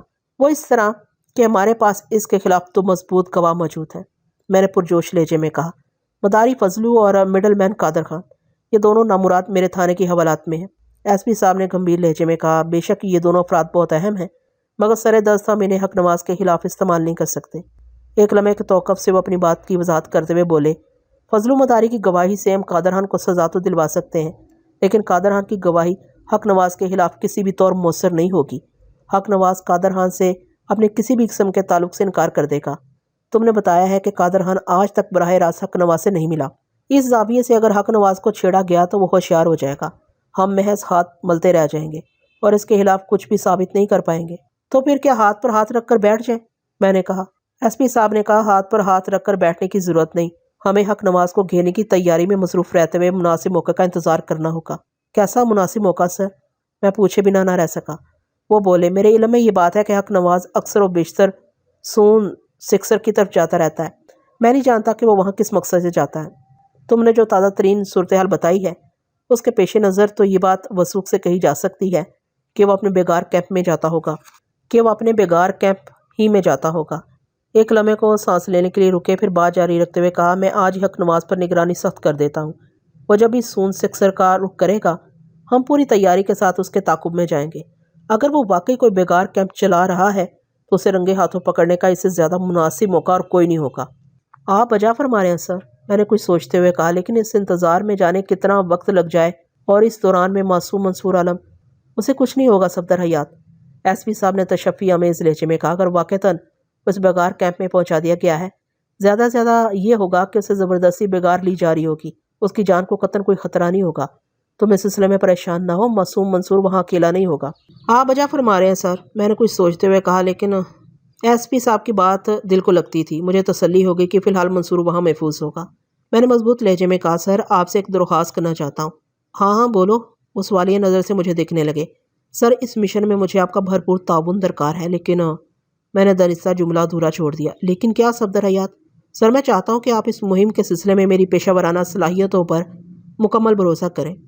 میں نے ٹھوس لہجے میں کہا، میں اس معاملے کو بہت سنجیدگی سے لے رہا ہوں۔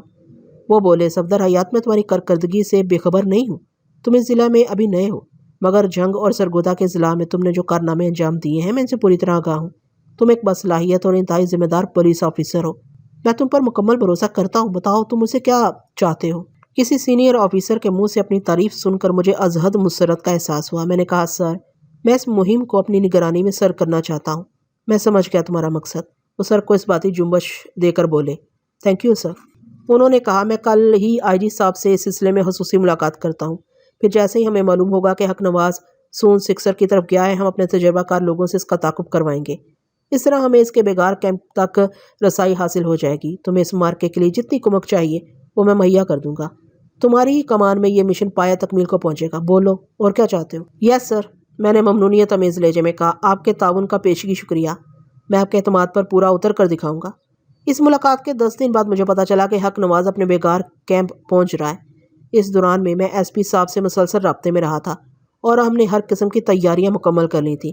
ایس پی صاحب نے 3 درجن سے زیادہ تربیت یافتہ جوانوں کی ٹیم میرے حوالے کر دی تھی اور انہیں پابند کر دیا تھا کہ وہ ہر حال میں میرے حکم کی تعمیل کریں گے۔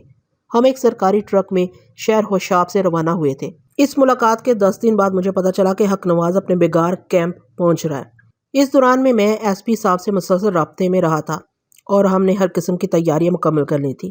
ایس پی صاحب نے 3 درجن سے زیادہ تربیت یافتہ جوانوں کی ٹیم میرے حوالے کر دی تھی اور انہیں پابند کر دیا تھا کہ وہ ہر حال میں میرے حکم کی تعمیل کریں گے۔ ہم ایک سرکاری ٹرک میں شہر ہوشاب سے روانہ ہوئے، پھر کنڈ اور نوشہرہ سے ہوتے ہوئے ہم سون سیکسر پہنچے تھے۔ اس کے آگے کا سفر خاصا دشوار گزار اور صبر آزما تھا۔ ہم نے وقت کا حساب پہلے ہی لگا رکھا تھا۔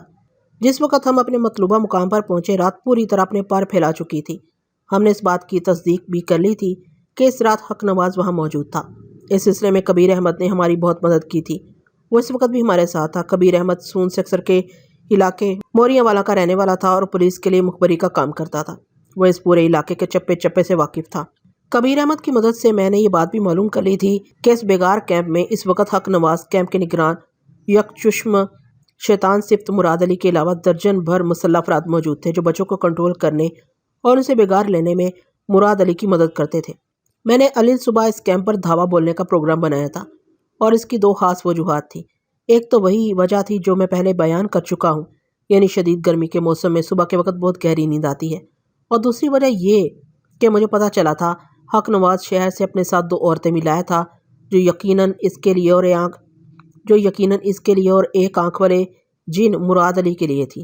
جرائم پیشہ افراد میں سے اکثریت عیاش بھی ہوتی ہے اور عیاشی کے 2 بڑے ذرائع بین الاقوامی طور پر رائج ہیں، یعنی عورت اور بوتل۔ آپ اسے شراب اور شباب بھی کہہ سکتے ہیں۔ مجھے کبھی امید تھی کہ جب ہم حق نواز اور مراد علی کی گردن ناپنے پہنچیں گے وہ ہمیں شراب اور شباب کے نشے میں مدہوش ملیں گے۔ علاوہ ازیں ایک اہم بات یہ بھی تھی کہ اگر دن کے وقت اس بیگار کیمپ پر چڑھائی کی جاتی تو دوسری جانب سے شدید مزاحمت کے امکانات تھے۔ وہاں کے رکھوالے ننھے منھے بچوں کو گن پوائنٹ پر رکھ کر ہمیں کمزور بھی بنا سکتے تھے۔ ہمارا پڑاؤ بیگار کیمپ سے زیادہ فاصلے پر نہیں تھا۔ ہم وہاں سے کیمپ کو اور کیمپ والے ہمیں نہیں دیکھ سکتے تھے۔ دراصل یہ تمام علاقہ اونچے نیچے سنگلا پہاڑوں سے گرا ہوا تھا اور بہت سے پوشیدہ مقامات قدرتی طور پر وہاں موجود تھے۔ ادھر سپیدہ سحر نمودار ہوا، ادھر ہم نے کیمپ پر یلغار کر دی۔ وہ کوئی باقاعدہ تعمیر شدہ کیمپ نہیں تھا۔ پہاڑی کٹاؤ سے ایک وسیع علاقہ الگ تھلگ ہو گیا تھا۔ کیمپ کے داخلی راستے پر 2 مسلح پہرے داروں سے ہمارا سامنا ہوا جنہیں ہم نے بآسانی قابو کر لیا۔ وہ ایک چٹان پر بیٹھے اونگ رہے تھے، اس لیے کوئی مزاحمت نہ کر سکے۔ میں نے اپنی پلاننگ کے مطابق 10 افراد پر مشتمل 5 ٹولیاں بنا لی تھی۔ میری ٹولی میں ASI جہاں زیب کے علاوہ SP صاحب کے مہیا کردہ 8 مسلح افراد تھے۔ میں نے ہر ٹولی کو اس کے حصے کا کام اچھی طرح سمجھا دیا تھا۔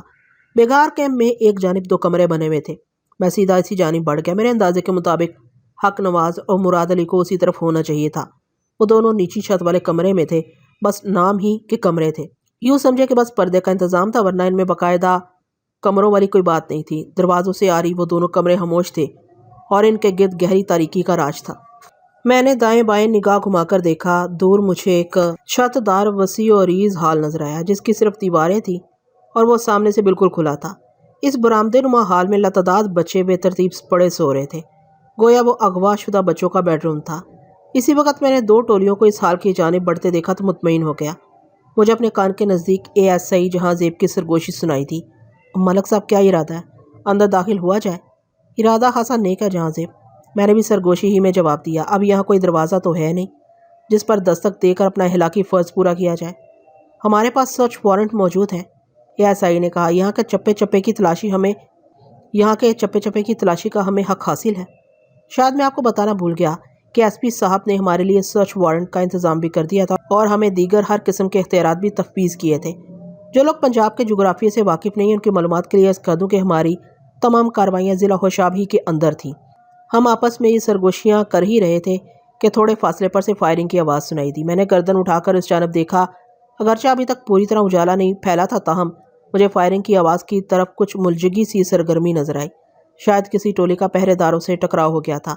اسی وقت ایک کمرے کے اندر سے کوئی بڑبڑایا، کون حرامی فائر کر رہا ہے؟ آواز میں واضح طور پر نشے کی لڑکھڑاہٹ اور نیند کا خمار محسوس کیا جا سکتا تھا۔ میں نے اشارے سے مسلح نوجوانوں کو ایک جانب ہٹنے کی ہدایت کی اور ASI سے کہا کہ وہ ہر 4 افراد کو ہر ایک کمرے کے داخلی راستے پر مستعد کر دے، یعنی وہ داخلی راستے کے پاس دیوار سے لگ کر کھڑے ہو جائیں اور جیسے ہی کمرہ نما اس جھونپڑے سے کوئی باہر نکلے اسے بے بس کر کے گرفتار کر لیں۔ میں ذرا اس طرف جا رہا ہوں۔ میری ہدایت بغور سننے کے بعد ASI نے پوچھا، آپ کے ذہن میں کوئی خاص آئیڈیا ہے؟ ہاں، میں نے اس بات میں سر ہلایا۔ فائرنگ کا آئیڈیا؟ فائرنگ کا آئیڈیا؟ اس نے تعجب سے دہرایا۔ میں نے کہا، میں ان کمروں کی عقبی سمت میں پہنچ کر ہوائی فائرنگ کروں گا۔ کمروں میں موجود دونوں مردود بوکھلا کر صورتحال جاننے کے لیے باہر نکلیں گے، بس اسی وقت انہیں قابو کر لیا جائے گا۔ ابھی تھوڑی دیر پہلے ان کی موجودگی تو ثابت ہو ہی چکی ہے۔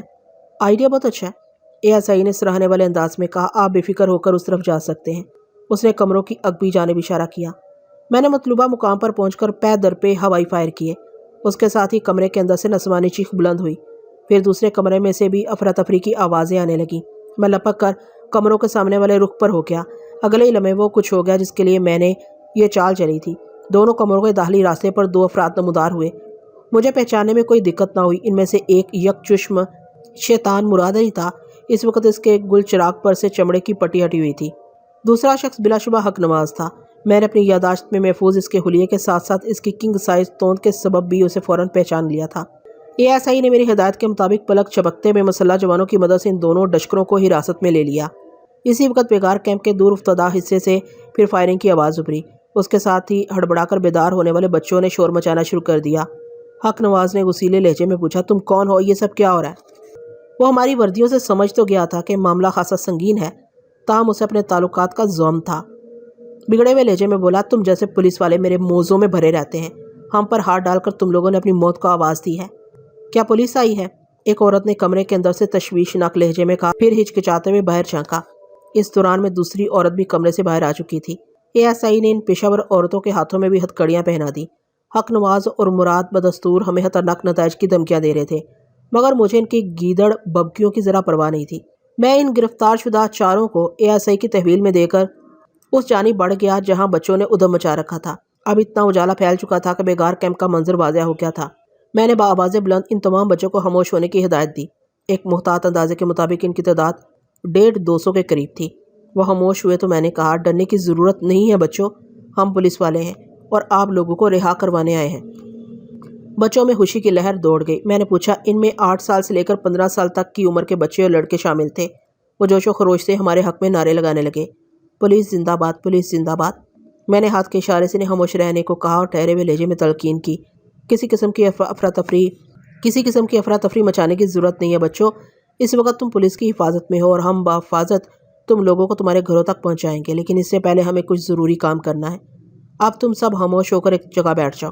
پھر میں نے 2 مسلح ٹولیوں کو بچوں کی حفاظت پر مامور کر دیا اور خود اس جانب بڑھ گیا جدھر سے فائرنگ کی آواز آئی تھی۔ وہاں پہنچ کر میں نے اطمینان کا سانس لیا۔ ہمارے مسلح جوانوں نے وہاں کے تمام پہرے داروں کو حراست میں لے لیا تھا۔ اس کامیابی کے ساتھ ہی ایک افسوسناک خبر سے بھی واسطہ پڑا۔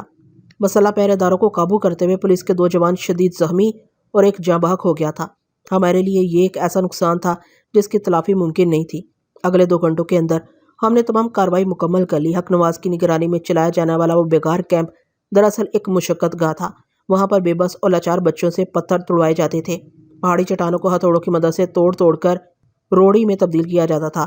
کیمپ کے اندر ہی روڑی کے کئی انبار لگے ہوئے تھے جو ننھے منھے ہاتھوں پر ظلم ڈھا کر وجود میں لائے گئے تھے۔ حق نواز نے مختلف سڑکوں کی تعمیر کے سلسلے میں اپنے بہنوئی کی مدد سے روڑی سپلائی کرنے کے ٹھیکے لے رکھے تھے اور اس بیگار کیمپ میں وہ اغوا شدہ بچوں سے پتھر کٹواتا تھا۔ یہ ایک ایسا انسانیت سوچ سلوک تھا جس کے لیے وہ کڑی سے کڑی سزا کا مستحق تھا۔ موقع کی ضروری کارروائی سے فارغ ہونے کے بعد ہم سب سے پہلے بچوں کو خوشاب پہنچانے کا انتظام کیا۔ وہ کل 180 بچے تھے، جن میں منصور عالم کے علاوہ جاوید احمد، آصف محمود اور منیر حسین بھی شامل تھے۔ تمام بچوں کو میں نے مسلح افراد کی نگرانی میں سرکاری ٹرک کے ذریعے سیدھا SP آفس روانہ کر دیا اور ASI کو وہ تمام باتیں بھی بتا دی جو میری جانب سے اس نے SP صاحب سے کہنا تھی۔ درجن بھر تربیت یافتہ مسلح پولیس جوانوں کے ساتھ میں گرفتار شدہ افراد کی نگرانی کے لیے بیگار کیمپ میں ہی رک گیا تھا۔ جب مذکورہ ٹرک بچوں کو باحفاظت شہر پہنچا کر واپس آتا تو پھر ہم وہاں سے روانہ ہوتے۔ دوپہر کے بعد وہ ٹرک واپس بیگار کیمپ پہنچ گیا۔ اس مرتبہ وہ اکیلا نہیں تھا، اس کے آگے 3 پولیس جیپیں بھی موجود تھیں جن میں SP صاحب کے علاوہ کئی سینئر پولیس افسران موقع پر پہنچے تھے۔ SP صاحب نے مجھے دیکھتے ہی بازو واہ کر دیا اور تیزی سے میرے قریب آ کر مجھے گلے لگا لیا۔ پھر فرتے جذبات سے بولے، صفدر حیات، تم نے بہت بڑا کارنامہ انجام دیا ہے، میں تم سے بہت خوش ہوں۔ سر، یہ آپ کے تعاون کے بغیر ممکن نہیں تھا۔ میں نے عام سے لہجے میں کہا، اس کامیابی میں آپ کا ہاتھ بھی شامل ہے۔ تم کثرِ نفسی سے کام لے رہے ہو صفدر حیات۔ وہ میرے چہرے پر نگاہ جماتے ہوئے بولے، میں نے تمہارے بارے میں جو کچھ سنا تھا آج اسے اپنی آنکھوں سے دیکھ رہا ہوں۔ تم جیسے لوگوں پر ہی پولیس ڈپارٹمنٹ کو فخر ہے۔ میں تمہارے لیے اوپر خاص طور پر بات کروں گا۔ یہ آپ کی شفقت اور محبت ہے سر، میں نے عاجزی سے کہا، ورنہ میں نے وہی کیا جو میرا فرض بنتا تھا۔ SP صاحب نے حق نواز اور مراد علی پر نفرت آمیز نگاہ ڈالتے ہوئے کہا، ان معاشرتی ناسوروں کو قانون کی گرفت میں لا کر تم نے جو کارنامہ انجام دیا ہے اس کے لیے بلا شبہ تم ترقی کے مستحق ہو۔ میں کچھ نہیں بولا۔ ایک بات میں نے خاص طور پر نوٹ کی تھی کہ SP صاحب اور دیگر سینئر افسران کی موجودگی میں حق نواز نے ایک مرتبہ بھی کسی قسم کی دھمکی دینے کی کوشش نہیں کی تھی، ورنہ پہلے تو وہ میرے سامنے اپنا ناطہ پتہ نہیں کس کس سیاسی شخصیت اور کون سے پولیس آفیسر سے جوڑ رہا تھا۔ شاید پولیس کی بھاری اور طاقتور جمعیت کو دیکھ کر وہ صورتحال کی سنگینی سے واقف ہو چکا تھا۔ ہم اسی رات خوشاب شہر پہنچ گئے تھے۔ اگلی صبح میں ASI جہاں زیب اور دیگر عملے کو ساتھ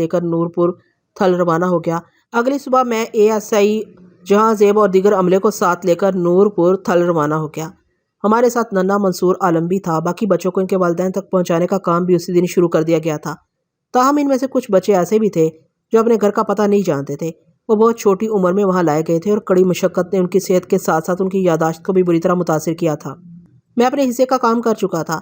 بیگار کیمپ چونکہ قانون کی نظر میں آ گیا تھا، اس لیے اس کا وجود باقی رہنا ناممکنات میں سے تھا، اور اس کیمپ کا انتظام و انصرام چلانے والے بھی کسی رعایت کے مستحق نہیں تھے۔ باقی تمام مجرموں کا ذکر حذف کرتے ہوئے میں صرف حق نواز فضلو اور قادر خان کے بارے میں بتانا ضروری سمجھتا ہوں۔ قادر خان وعدہ معاف گواہ بن کر سزا سے بچ گیا تھا، تاہم فضلو اور حق نواز کو بالترتیب 7 سال اور عمر قید کی سزائیں ہوئی تھیں۔ حق نواز کو بھاری جرمانہ اس کے علاوہ ادا کرنا پڑا تھا۔ دوسری جانب جب قدرت مصروف عمل ہو تو دنیاوی اختیار و اقتدار دھرے رہ جاتے ہیں۔ قدرت سینکڑوں معصوم جانوں کے ساتھ ہونے والے ظلم کو بھلا کس طرح نظر انداز کر سکتی تھی؟ سچ کہتے ہیں اس کے یہاں دیر ہے اندھیر نہیں۔